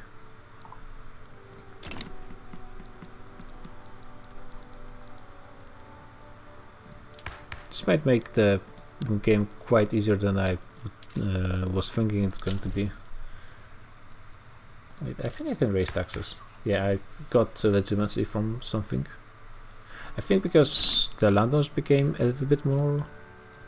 Maybe they became a little bit more powerful just now, and this helped me a little bit. Yeah, not even losing money currently. It's pretty good for having 150 construction.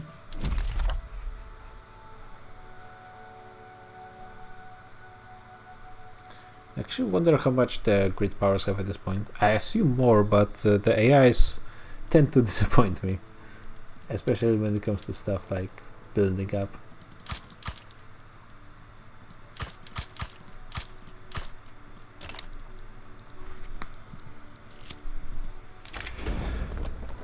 How about I offer you the thing we're trying to pass currently? This should make you happy. They will love me. Too bad that's not much I will be able to do with them. Maybe I will be able to pass something. It's the same event again, but fine. Better than not getting a huge bonus to success. Goes out. It's the leader. Who is this guy? Oh, it's agitator.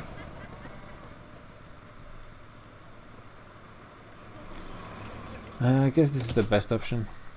Don't really like any of those, but fine.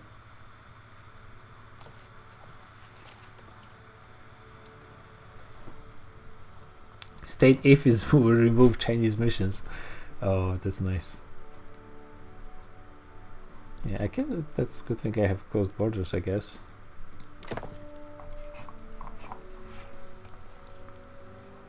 Yeah, I did gain like what is it, 10 million GDP since the start of the game, which is probably pretty significant. Yeah, half of the Prussian economy increased in China. I can get more construction. I think did I not move them to the... Yep, that's the issue. And the question is, I should remember to get universities at some point. I'm going to get this one. Maybe I could go for... I should also think about getting railways pretty soon. But generally I think when it comes to unrecognized nations, going for society is pretty important. Especially at the start. And I'm pretty far from actually reaching the second era. Yeah, I think I'm going to focus this a bit more, because for example, using the currently somewhat strong church to get public health insurance would be pretty sweet. It will take a bit to get all those texts, but I think it's going to be worth it. Because later on, getting public health insurance can be really annoying. Okay, God worshipping society.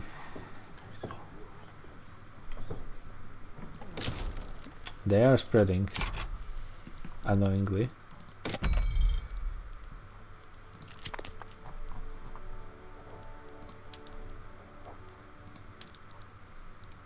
It's still only in one place, pretty much.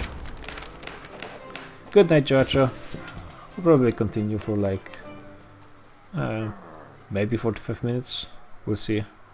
Maybe a bit less. Okay, I'm getting a lot of advances in one way or another, but not as many success. That's been. And now in Guangxi as well. Well, they are spreading fast, not gonna lie. Let's see, what was the journal for the Heavenly Kingdom again? Oh, so it's halfway there, apparently.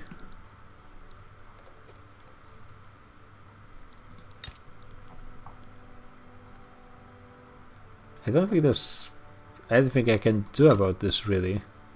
other than fighting off Great Britain, but that's not going to be happening anytime soon.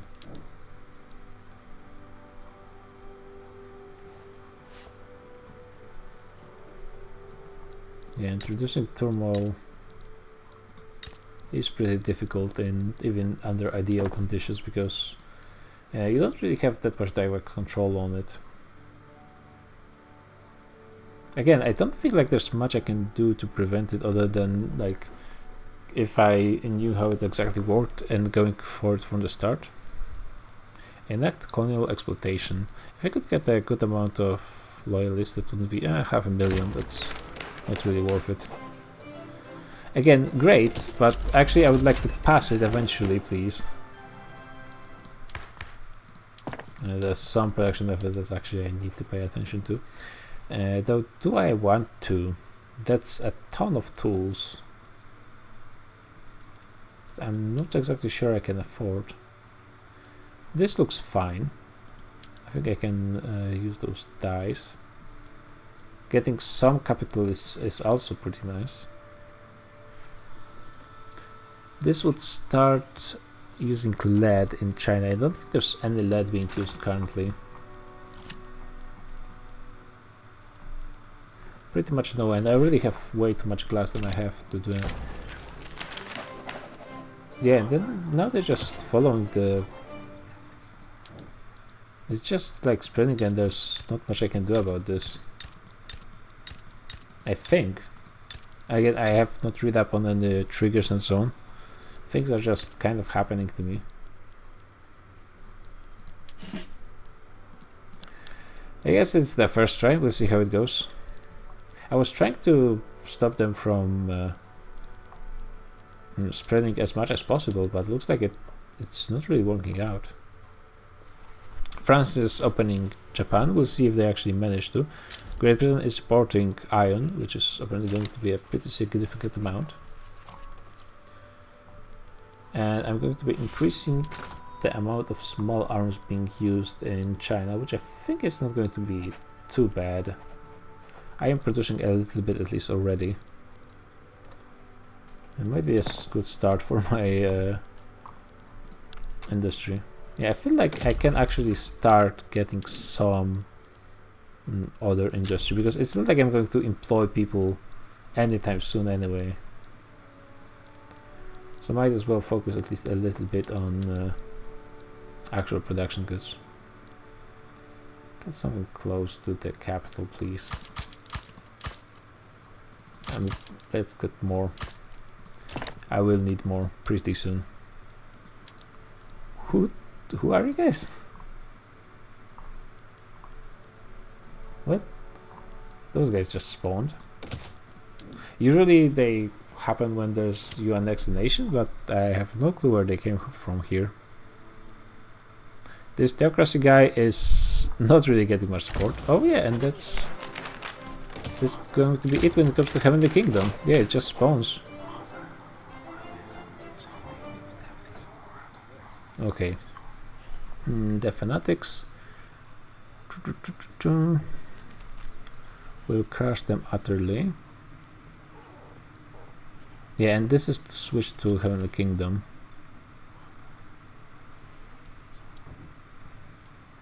I wonder how do you make them more? They get 8 provinces.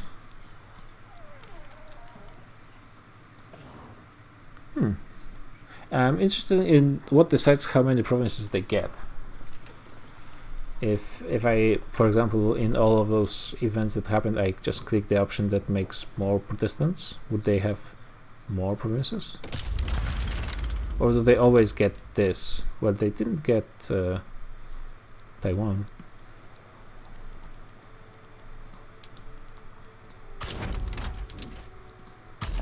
How many troops do they have? Not many.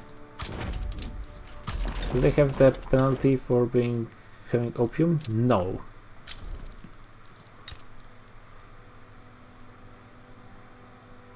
So that might actually be an issue. We'll see how it goes.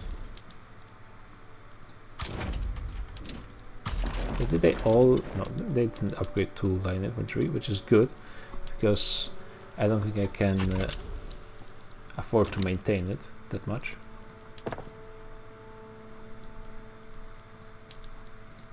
Let's raise most of those conscripts.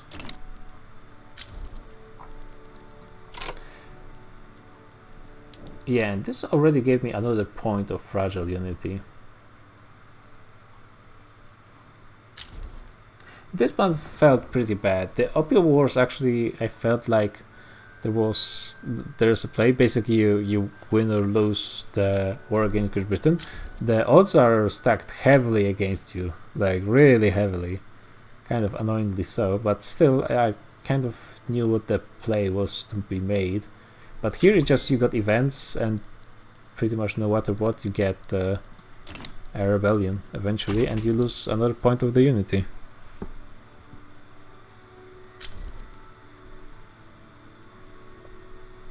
Hey, thanks for the follow, Maximchik. It's been 15 minutes ago, but with my current setup, fortunately I cannot see chat and like follows at the same time. Oh my god, do you actually have to show me all of those claims? Ah, this game, man, sometimes. Okay, those guys are upgrading. How am I doing? Yeah, I need more guns. Can I import some of those?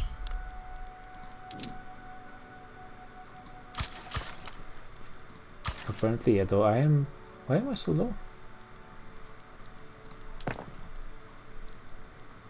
guess probably there's not that many traders I even have. I'm importing cannons. What? I really don't want to be exporting those. Yeah, I'm using all of my convoys on grain and exporting it to Russia. It is making quite a bit of money, to be fair. Not any tariffs because I have trade deal with Russia.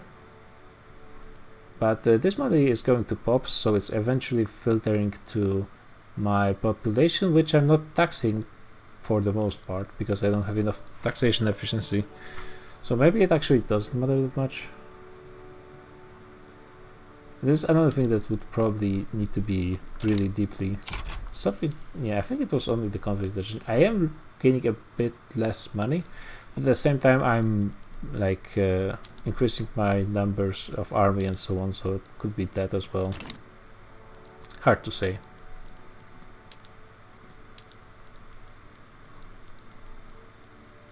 No longer being too low on guns, so let's keep increasing that.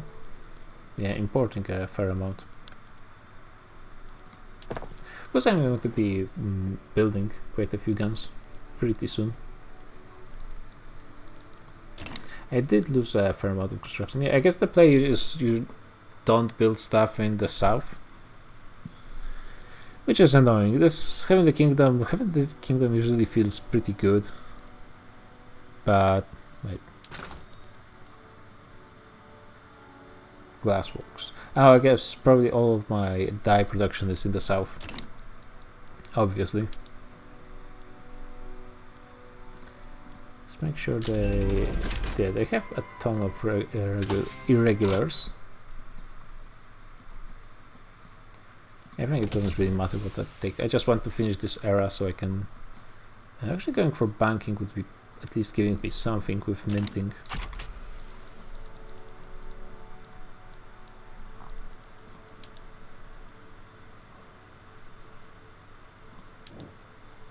Yeah, if I lose I get another fragile unity.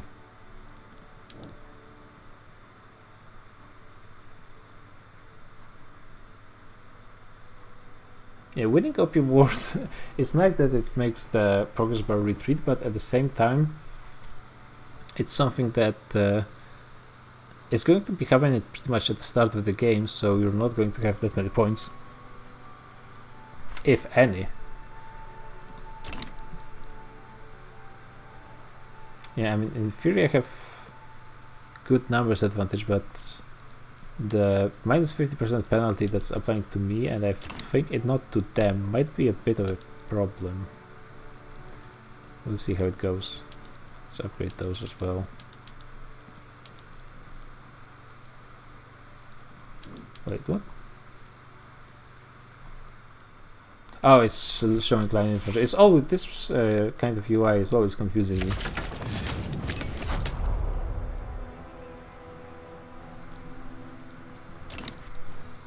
Okay, let's see how the battles go. It looks like I am winning, thank God. Yeah, in most of the battles I have massive numbers advantage as well.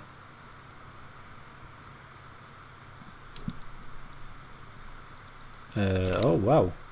Well, we captured this one pretty damn quickly, huh?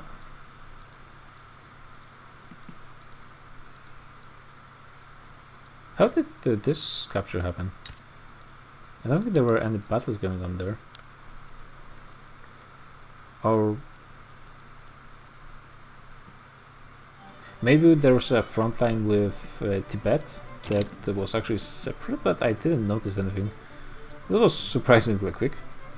Or maybe, yeah, all of their troops were actually fighting in battles in other places on the front line, and when it started to try to generate a battle in here, they didn't have any troops. I think that's what happened. Monument to the Emperor. What was this one? Really don't care about prestige at this point, but I guess I don't want to piss off the landowners. Okay. I was actually getting quite worried, but no, really no issue.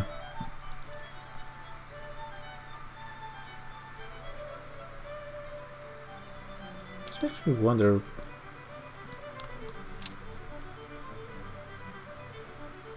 Oh, it's a scaling penalty. So now I'm only getting minus 17 offense. This is interesting.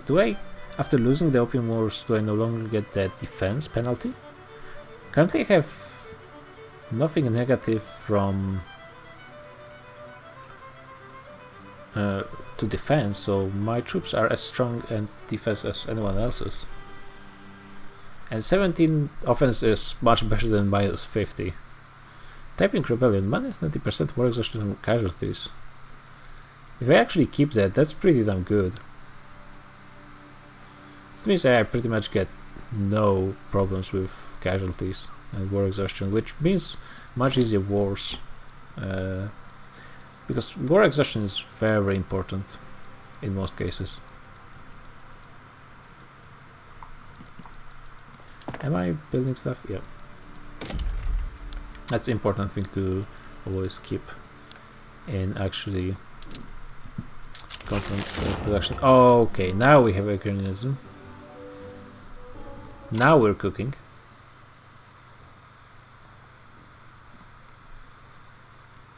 Yeah, pretty much instantly I need massive increase in construction because much more of my construction is going to the private sector. So basically I'm getting a mini laissez-faire expansion.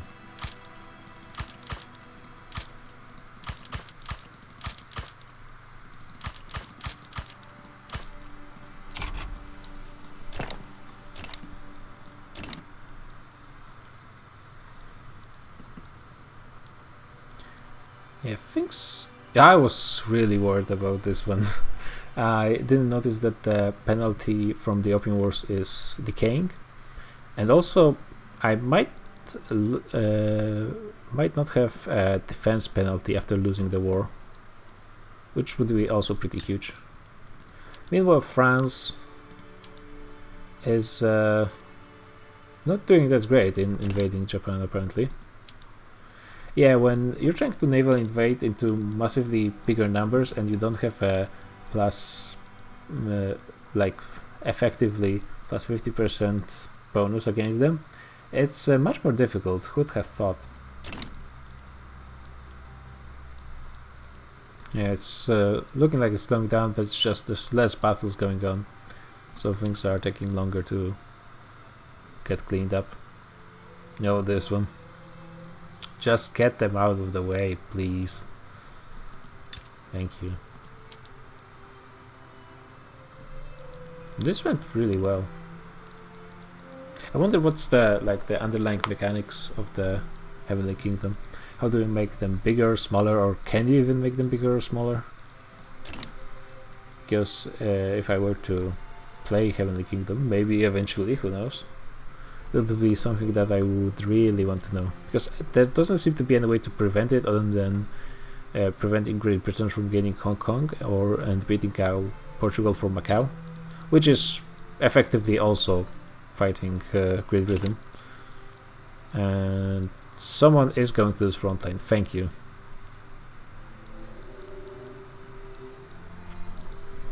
So it's possible in that, but if you actually lose the Opium Wars, and even winning the Opium Wars, I think to win the Opium Wars, probably have to do something with Navy, because then blocking the naval invasion on land seemed really impossible.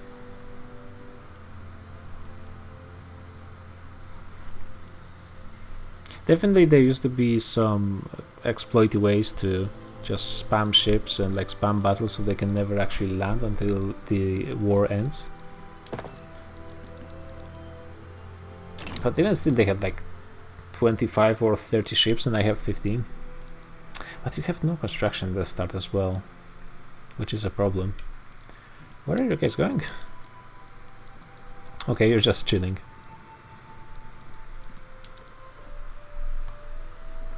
It's tough. It's tough. It's probably possible. I'm actually not sure on this current patch. I know it was possible on previous patches, but currently it seems very difficult to win against Great Britain in the first war. Fall of the Haven.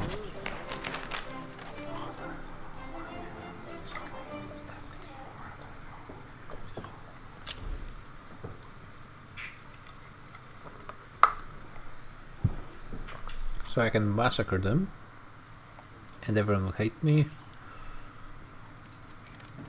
A ton of infamy. But 10% of non-Mahama pops will convert, which is actually, I think that's actually not that much of a deal. So there's 8%, well 7.6% of my population are pops that are not.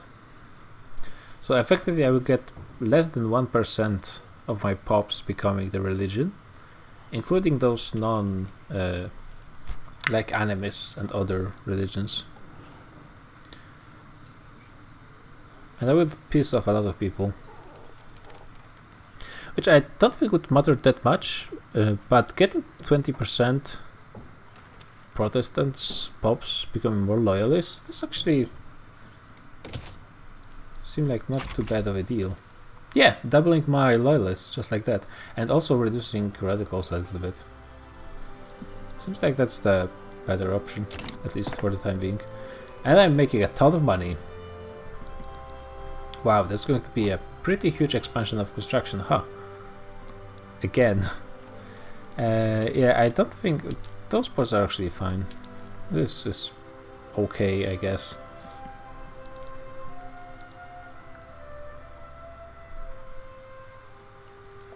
Yeah, so those arms industries are not going to be that useful in the end, but nah, they are going to be kinda useful.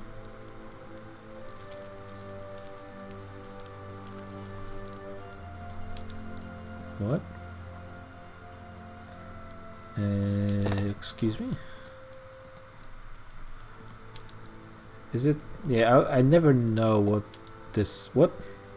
I want to remove those 4 that are apparently in recruitment, but I cannot. Okay. Maybe if I try to create a new army. No commanders.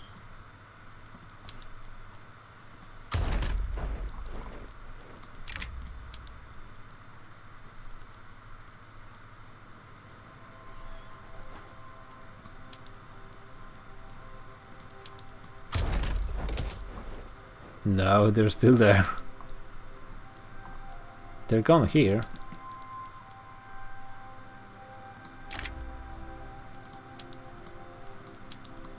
try this trick again.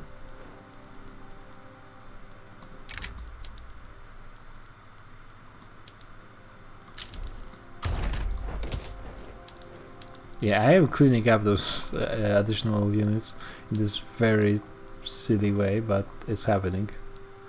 Gold depleted in West Borneo, but well, that's by tributary, I guess.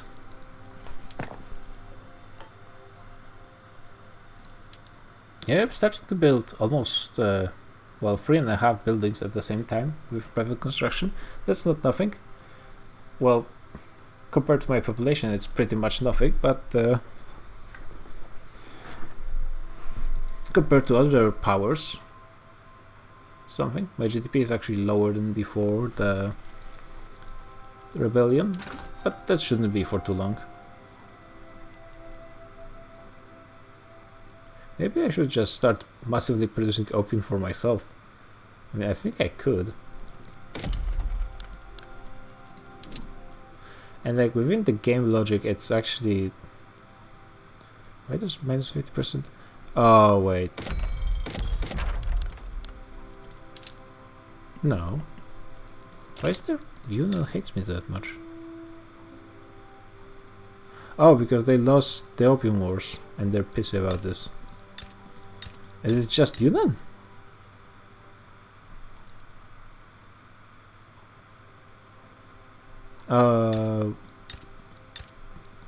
Really?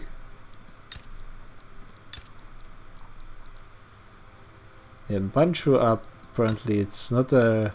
The south is not a great place to be Manchu. Why is it just one state? Okay, Ottomans are going for round 2. Let's see what they actually... They're going for Aleppo and Lebanon.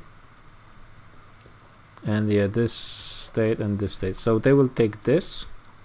But to get their second reform, they also need those two to the south. And I think maybe Sinai. I don't remember exactly. But they're not going to be able to get all they need for their reforms. They're not going to have enough time to start a third war, pretty much. So that means they're going to fail their reforms. And AI does it pretty damn often. Missionaries arrested.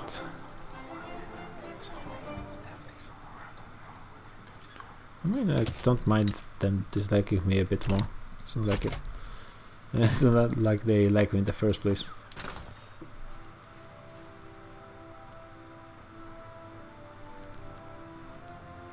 Apparently groceries are a pretty popular thing in China currently. Yeah, just the problem with trying to satisfy the demands from my pops is the lower the price goes, the more people will actually demand it, which will increase the price again. But we can try at least a little bit. It's still increasing GDP in one way or another.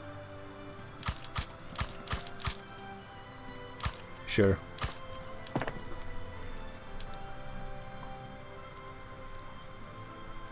And actually I have a slight problem with bureaucracy currently.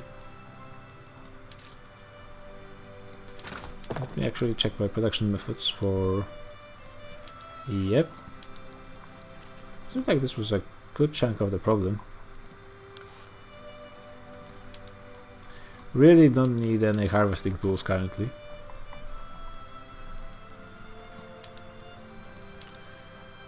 Let's try it, whatever.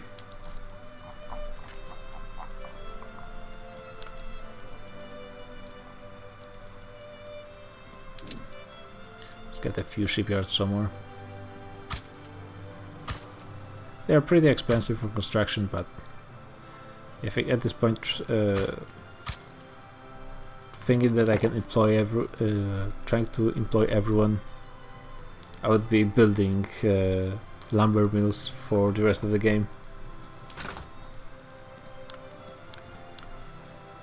I should go back to exporting something.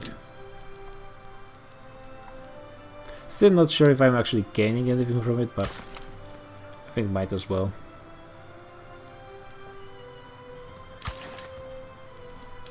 Especially since the price of my grain is so low. Is it still so low? Yes, it is. It is pretty damn cheap.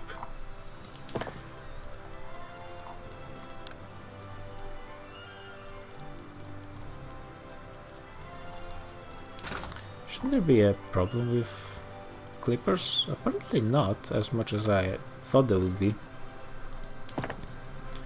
I mean, that's good. Let's prioritize them a little bit more, maybe.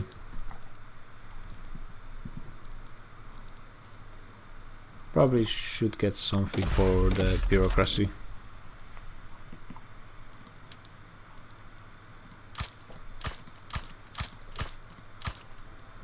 I mean, 3% tax base is starting to hurt a little bit. And also definitely need more construction. Inner Mongol, yeah. This is here, yeah. This is one of the ugliest states in the game when you think about it, especially since in the 30s. Oh wait, when did Japan start Manchukuo? Yeah, basically the Japanese conquest in Manchuria. They took, I think, this. So you cannot recreate the historical border like this, and I have really no clue why they did this like this. Is it like the province of China at the time or something? I'm really not sure. I think I might actually incorporate this one. Just because it's pretty close to the others. The religion is not that great, so that means that 50% of the pops are going to be discriminated, but that's not going to be the end of the world, I think. And I just kind of want it for the purpose of looking better. Not happy with my bureaucracy problem, but it wouldn't be my campaign without me actively sabotaging myself all the time. I think I lost a good amount of troops. Maybe AI fired some of them or something.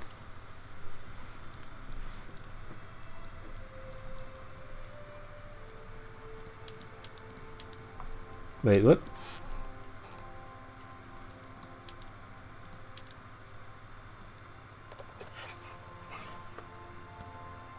I'm clicking to remove irregular infantry. What? This game, man.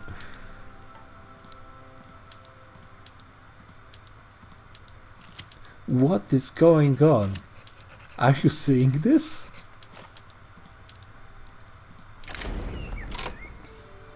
Ah.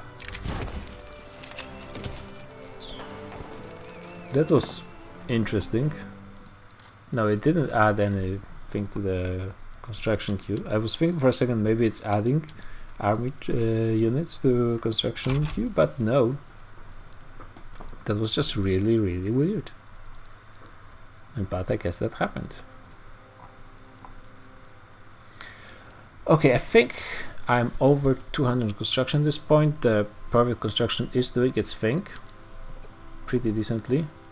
Honestly, yeah, the investment pool is goddamn massive. Wow. I can have so much more construction.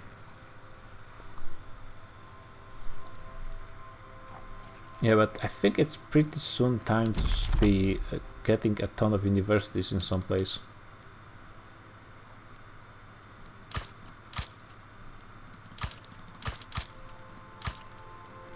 Which is going to be pretty much my way to catch up in tech.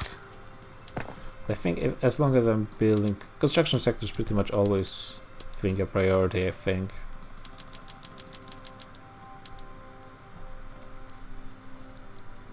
Especially since they're so fast to build. I think that was a white piece.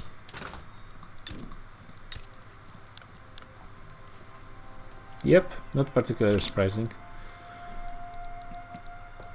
France tried really hard but didn't get anything. Let's take a look and see if AIs did really anything. They are said to be more aggressive. Nothing in Algeria, which I think back in the day it used to be that France was always going for mascara. Not so much anymore these days. Prussia and Austria haven't really done anything. Might be a bit early. Though great powers should be having nationalism at this point. Texas still exists. it's improving relations with Nicaragua. United States took everything from Mexico except for Wyoming. Oh my god. Why they left Wyoming here? God damn it. Of all the places. Ah, this game. Peru, Bolivia happened again. That's actually seems to be happening quite often for some reason. Yeah. Well expanded. Which is a rare exception to not to be being peaceful AI. I see the Great Britain's AI. Well, basically, British AI does either relatively decently or pretty badly. Which ones do I want? I really don't care about education access. Does really well or just really average, and it depends almost entirely, from what I've seen, on whether when they annexed miners in India, sometimes even in Indochina or Sikh Empire, whether they annexed them into the British East India Company or later British Raj, or if they go and annex those directly into Great Britain. Because just like the Sikh Empire, if they take Punjab, that's 14 million of pops. When they have, it's basically increasing their population by 50%, just this one province. So this is an absolutely massive increase to the British GDP. So far, they seem to be pretty damn passive. Yeah, just fighting against some revolts all the time. So we'll see how it goes, but for the time being, the AI is not really doing that much more than I'm used to, which is a bit disappointing. I was hoping to see like the crazy stuff. Last game, Ottomans went, conquered half of Persia, of course creating a ton of border gore, then failed to get the provinces from Egypt they needed, but they did take a ton of stuff, and then conquered part of Morocco as well. And it was all before they lost their recognized status, which they're probably going to be losing pretty soon.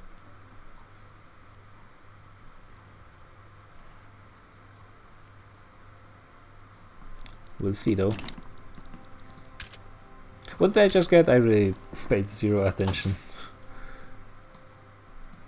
Nothing here, certainly. Nothing here.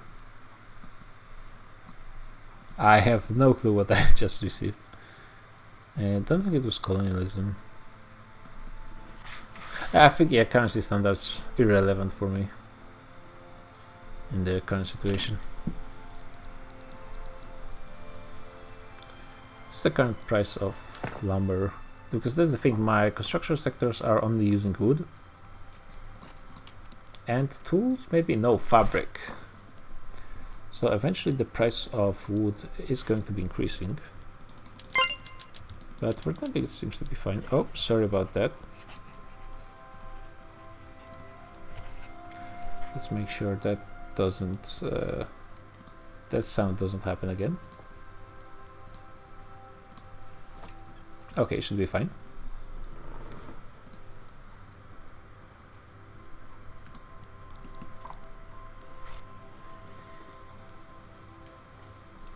I feel like I'm getting a ton of construction pretty damn quickly. 1850, but 300 is, I think that's about what Great Britain has at the start.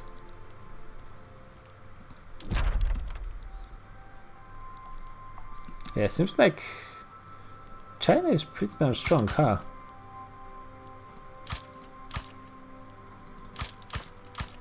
I mean, I think eventually I might start running out of space for my construction sectors. Wouldn't be surprised. Now Great Britain is offering me trade agreement. They can already trade with me.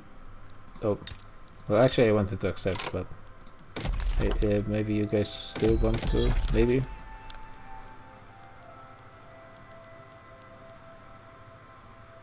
Where's trade agreement? Yeah, they will actually still accept. And Netherlands, sure. And Kokand, Siak, Spain, Sulu. Oh yeah, I'm good.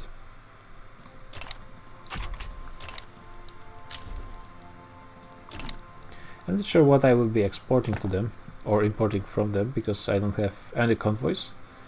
But I think I was trading grain with them already. Yeah, I'm already exporting grain to them. Maybe that was a mistake. I was probably gaining a bit of money on tariffs. Not much, I don't think.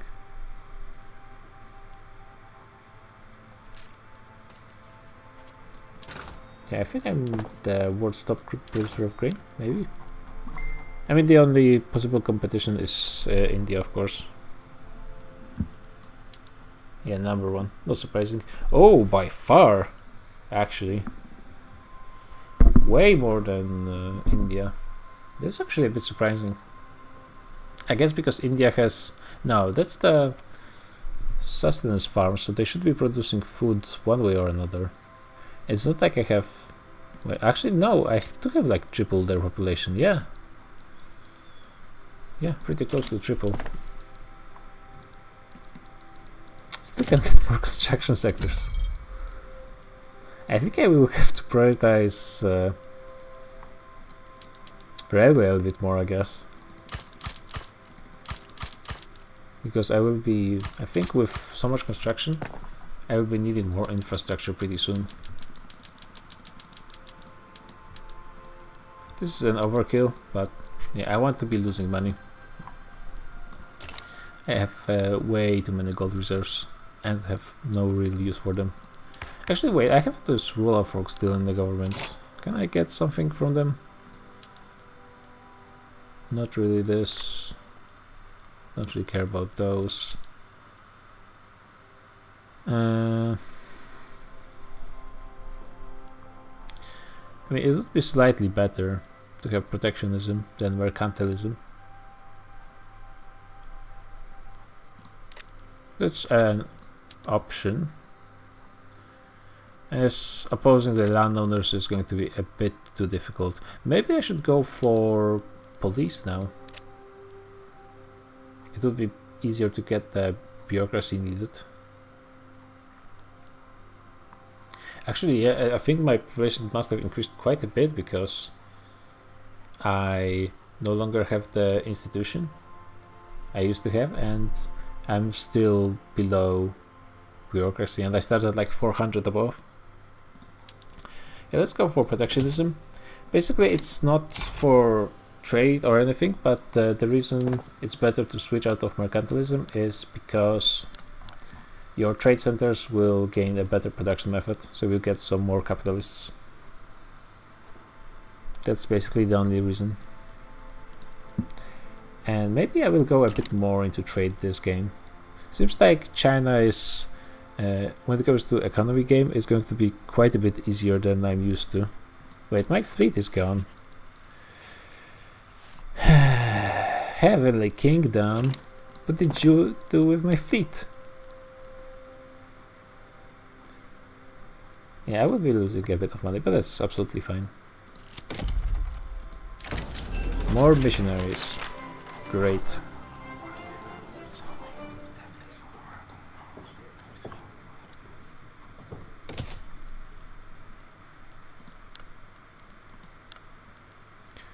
And let's get a few more ports, I guess.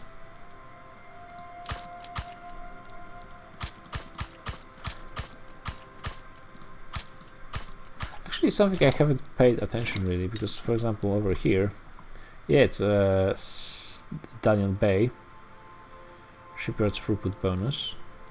I haven't really looked into terrain anywhere. So we have rivers, market access price impact on the river. That's really good. So like half China gets this, and the other half as well. So most of China actually, this doesn't have market access increase. Important. It's another natural harbor. Agriculture in those two provinces, and those two provinces as well. An ultimatum.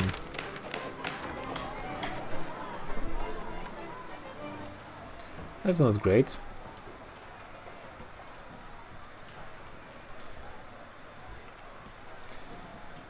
But I suppose that's fine. Yeah, not ideal, but fine. Beijing has a bonus to coal. And Eastern Steppe has bonus to ranches. Actually, fairly low amount of actual terrain bonuses. Basically, the only important one is coal, and well, the market access is pretty substantial.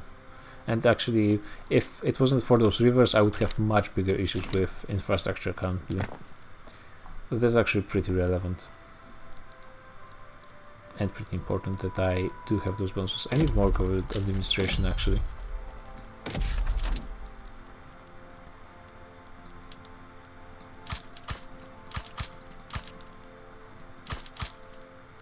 It's going to be 8. Yeah, that should be about fine. Just maybe throw one more for good measure. It's going to be a bit of time. Yeah, getting protectionism, it's a small step forward, but I guess it's something. Am I done with... yeah, 6 more wars to get totally rid of Opium Wars. It's actually already not being that bad. Yeah, I didn't realize it's decaying. That changes things quite a bit.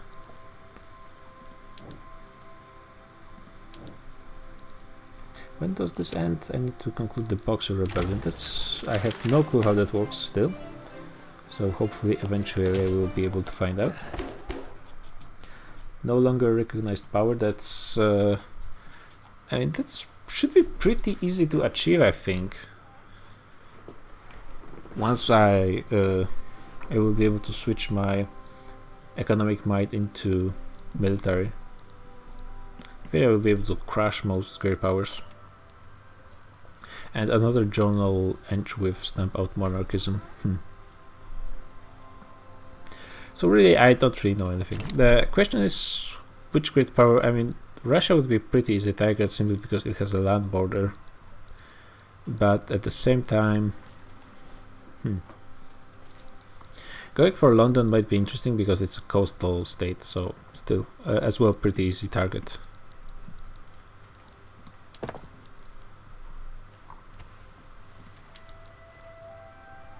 Yeah, I'm gaining GDP now.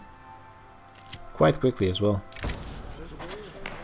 Okay, that's pretty nice advance. Good, good. Yeah, that's the thing about if you can get any law that you can propose without any opposition, that's pretty much perfect. No matter what success rate, we'll have pretty good chances of actually passing it through.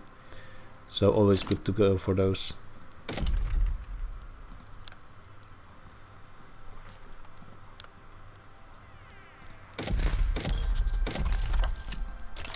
I think I will be actually...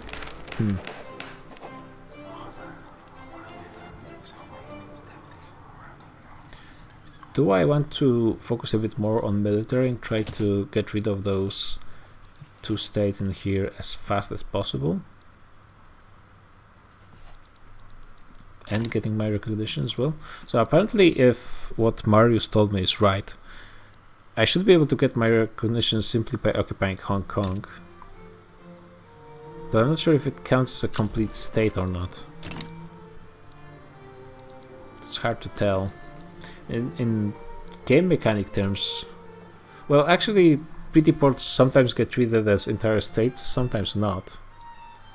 For example, you cannot declare war for them, you have to use a special casus belli.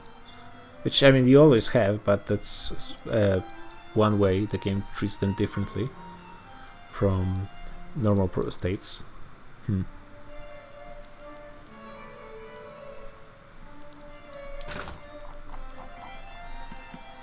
Wait, I actually have coal problems. Oh, that's just pop consumption.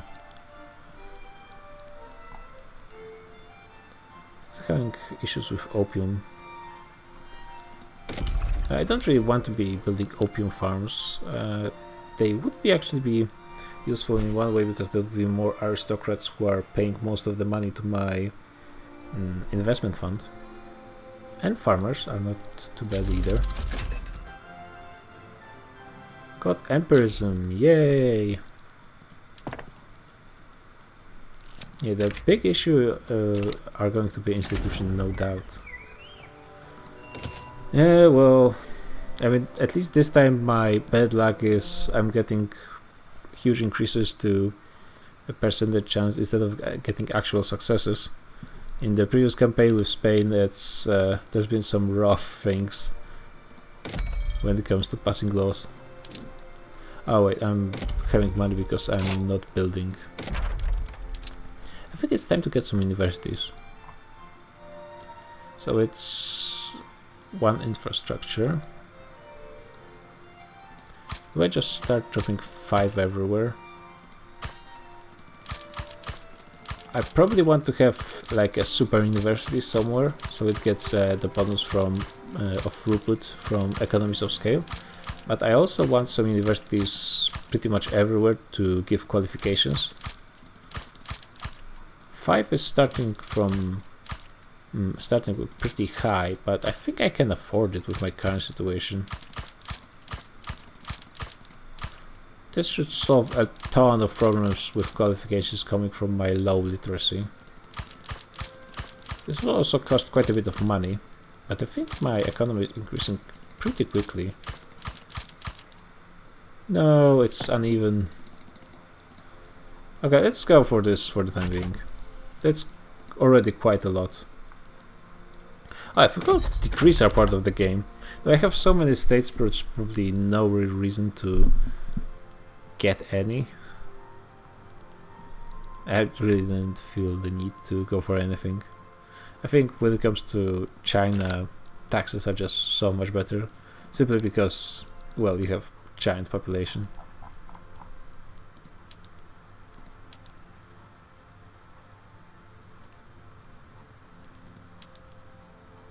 This actually could be something I go for.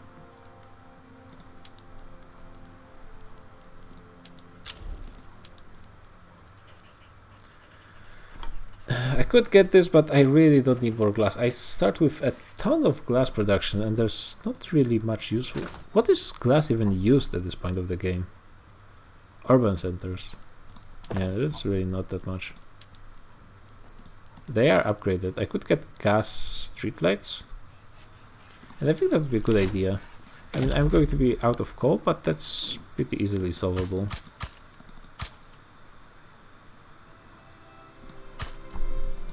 They will need those sooner or later anyway. Now it's going to be, yeah, since I have all of those universities in the queue, it's going to be the next 5 years when I constantly switch things forward in the queue. Okay, so I get this, and then the next era of society tech opens up to me. And there's a lot of interesting choices at the start. I think I could go for pharmaceuticals to try and get the public health insurance ASAP while it's still, yeah, while those guys are still pretty powerful, and I think there would be no opposition to this. Wait, they don't care about healthcare? Oh, I guess they don't.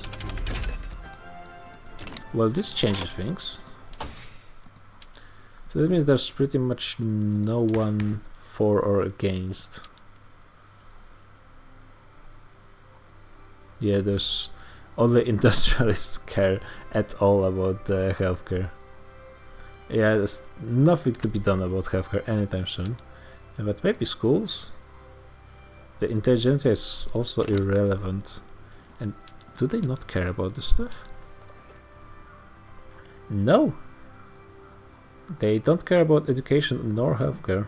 Well, healthcare is usual, but usually they care about education at least. Not in China. Fair enough. This does change things a little bit, makes getting those two a bit more difficult. Maybe I should go for police. So at least I can get some benefit. Also could think about getting the per capita taxation. Would be pretty difficult. And currently, oh yeah, because the majority of my tax is coming from land, I guess.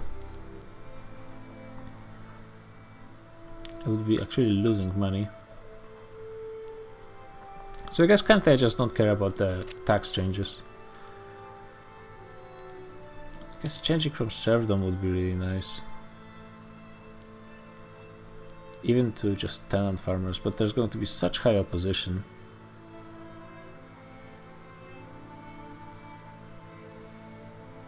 I think I need to strengthen industrials for the time being.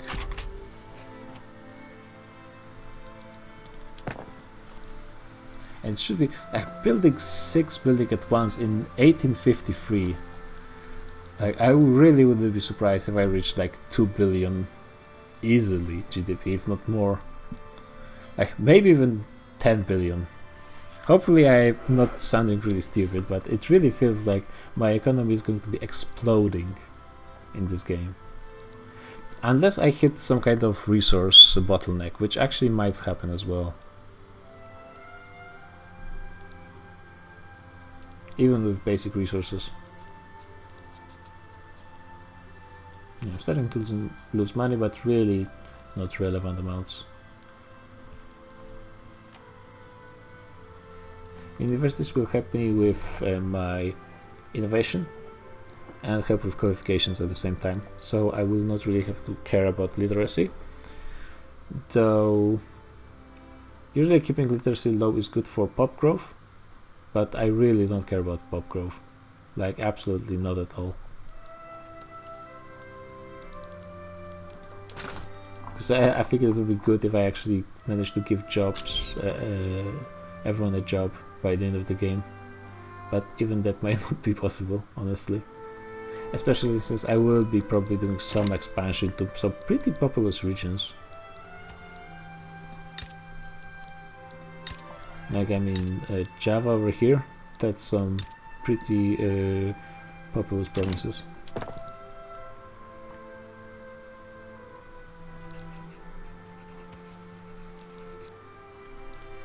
I think I will play for maybe 3 more years to get to nice round 20 years per session, and then we're going to be finishing.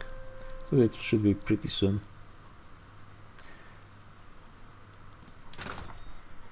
Yeah, I'm still thinking about building the opium plantations myself.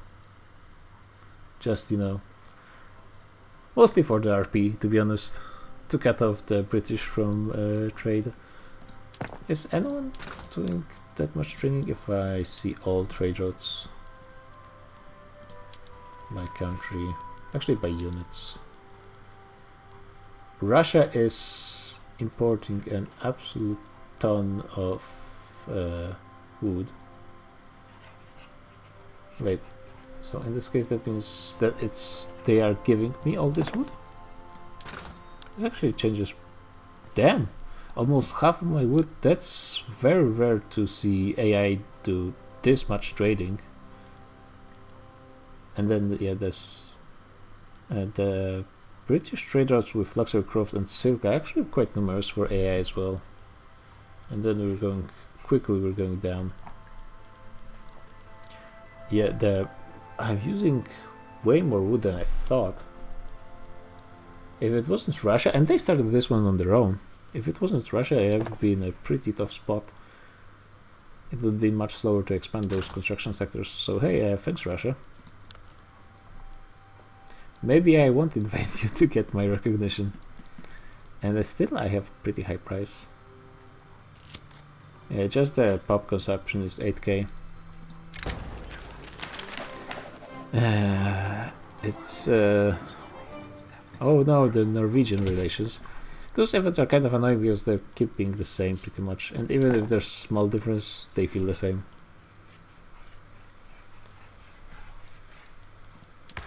How is my investment pool? It's still growing. Still growing with all the construction going on.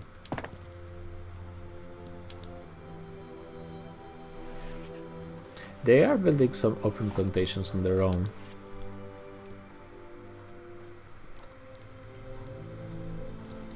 I mean, all those universities are not. It's going to be like almost 3 years.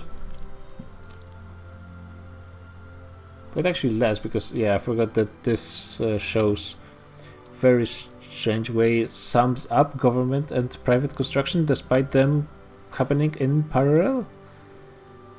Unless it calculates the entire construction and then kind of doesn't take into part that the construction and the construction is being split.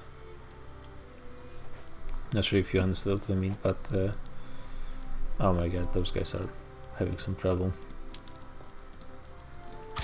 There's something is weird with those calculations, but that actually happens quite often in this game. Looks like I need some more ports, and actually I don't mind that. I might actually build them up to max, just to see what I can do with trading. I kind of want to do more trading, see how much I can get with the AIs. I do have pretty much infinite demand for a lot of stuff, so maybe there will be more trade possible.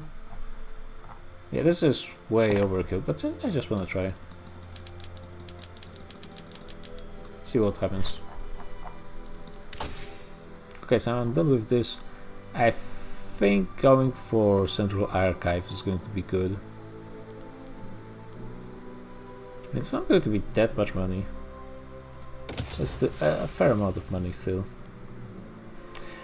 A company would be pretty sweet. Just for the construction bonus. This is always nice. This will be a huge amount of infrastructure for me. Because it's based on population. And I have like the most populous provinces. And more weekly construction progress. +5 construction sector max level. Yeah, that's pretty sweet as well. How much... What am I researching now? Nitroglycerin. Not really useful. I'm not switching to solar energy farming because the wheat prices are so low. I don't think there would be much benefit from going there. But I should start thinking about railway, I think. I'm not sure if I need central archives. It's actually going to be interesting to see how much more taxes I will be able to take once this happens. And I will need more bureaucracy for any institution, and I will need those eventually. And then let's go for railways, I guess. See where it takes me. Did I manage to win this one? Yeah. Good, good, good, good, good.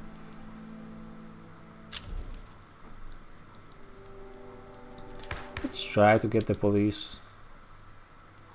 Simply because it's pretty much free.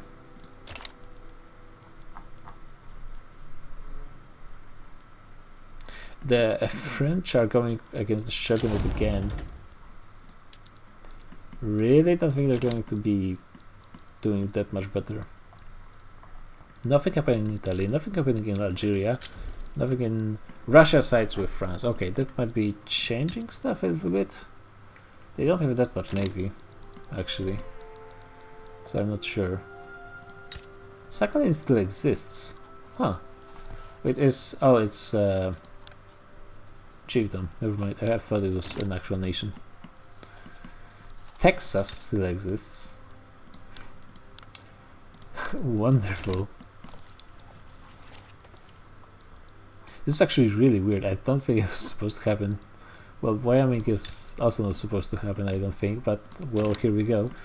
Apparently their population is increasing. There's a secession in Italy, oh yeah, and San Marco. That's not going to do anything.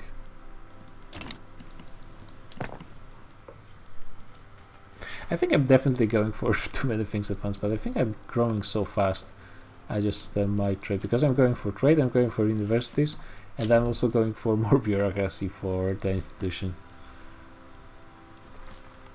Because this is going to be passed pretty damn quickly, all things considered.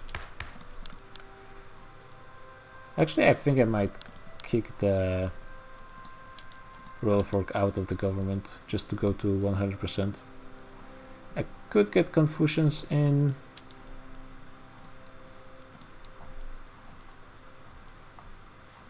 but they're really not useful for me currently. It's easier to, like, I want to prevent them from getting any stupid petitions, because those can be really annoying to deal with.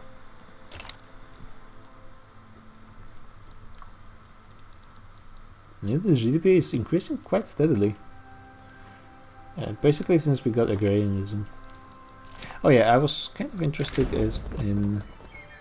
Yeah, they nerfed this from getting plus 20%, plus 20 prestige for forever in the game, which was actually fairly strong, especially for some small nations, to getting plus 20 for 5 years, which is irrelevant. Though I guess more realistic in the end. I was curious because Yangtze was the most populous province in China. I was wondering if there's anything more populous in India. 26.2, just barely. North Bengal is just slightly behind, and I don't think there's going to be anything bigger in the south. No, those still very populous.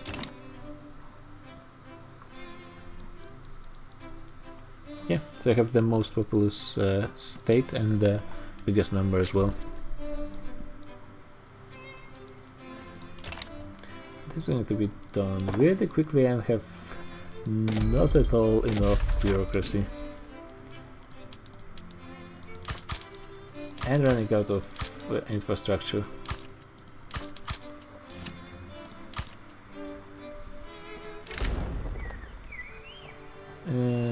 Yeah, Kazakhs don't really care about them.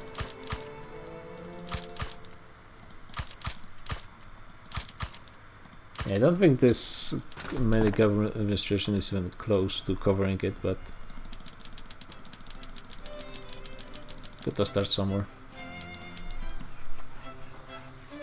Or they have a decent amount of universities for a start. I mean, ideally I want to spread them around provinces to solve the qualifications issue, but it's going to be happen eventually.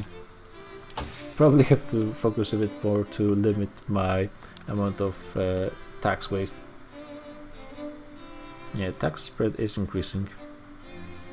Still nowhere close to where I want it to be.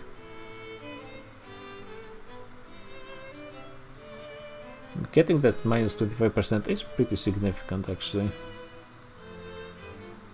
But all in due time is going to fix itself. Prussia is going against Denmark to take a treaty port in Greenland? Sure. Ottomans are still a major power. Actually, will they be able to start another war against... They could start a war against Egypt right now. Looks like they're not going to, but they could.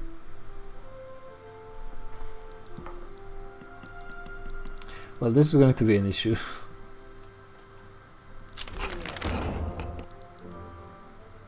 Yikes. Yeah. A possible mistake. Not gonna lie. But yeah, God reserves eventually is going to solve itself.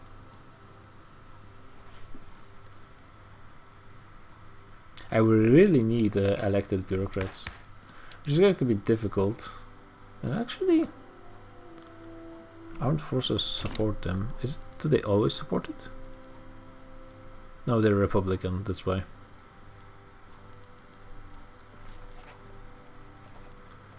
Royalist and Republican. Yeah, I guess this is Broken Crown. It kind of looked a bit similar to me at the first glance, but no, it's slightly different. Hindustan is revolting. Almost guaranteed to lose.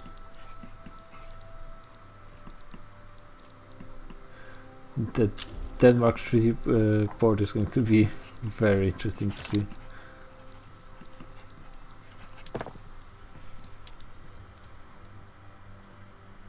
I just have way more construction than I was thinking I would have. Which is not surprising, I just never played either China or India, and those play so much differently than other nations. You have different priorities pretty much. the entire time. Not to mention China interest groups are quite different as well. No, those hostilities and British Raj is already in place. That didn't last long.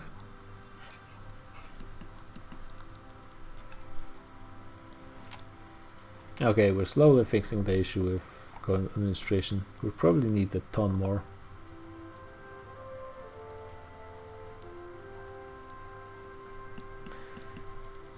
And yeah, and those are not even bringing me more money from taxation, since there's way too many peasants still. France is trying to land. There's no chance, not even a bit. We'll see what the Central Archives do for me. Okay, let's end once the Central Archives are happening, because then I will immediately forget to see. I might even forget before the actual tech goes on.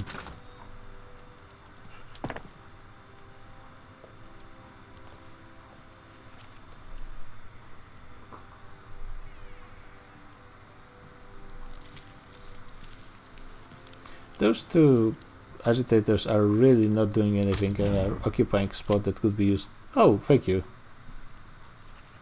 Well, someone got embarrassed. Devastation or spending 25. That's a lot of money. But I guess in the grand scheme of things, not that much. Yeah, I have money to spend. Yeah, but they're not really doing anything, and I could be getting some movements that are actually useful for me. That would be pretty nice.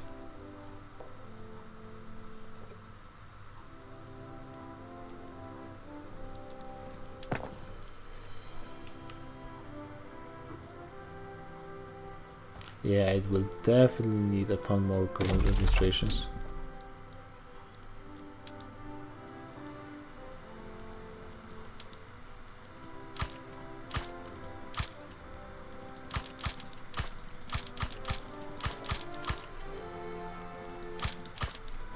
Yeah, pro tip, don't get institutions as China, apparently. At least not at this point of the game. Yeah, I think I will be able to handle it, I just rushed it way too much. Oh no, Russia claims Outer Manchuria. Let's see, what do they have? They have a decent number of troops. Probably should think about... yeah, they claim a lot of stuff. I mean, some of those I would happily give them. I don't really want them. Yeah, it seems like they're pretty much designed to be given to Russia.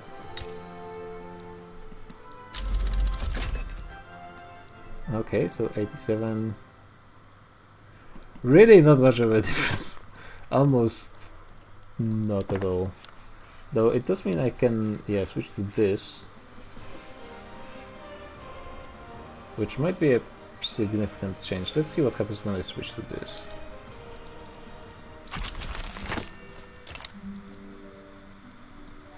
I lose more money. Probably because of paper. Oh yeah. Well, yeah, that does make sense. At least I will have some. Yeah, definitely want to move this down and slowly switch it up. Definitely need more paper. Okay, but anyways, so looks like next session is going to be. One thing is I get this instantly. Next session is going to be paper fiesta. I'm probably going to forget to switch the production method. You know what? I will get just enough of those to have a problem with paper. Let's let the week go. Make sure I'm actually missing paper. Because future Byzantic is guaranteed to not remember to do anything with this. I can tell you 100%. Still nothing. How much paper do I have? Yes, I just have just a ton of provinces.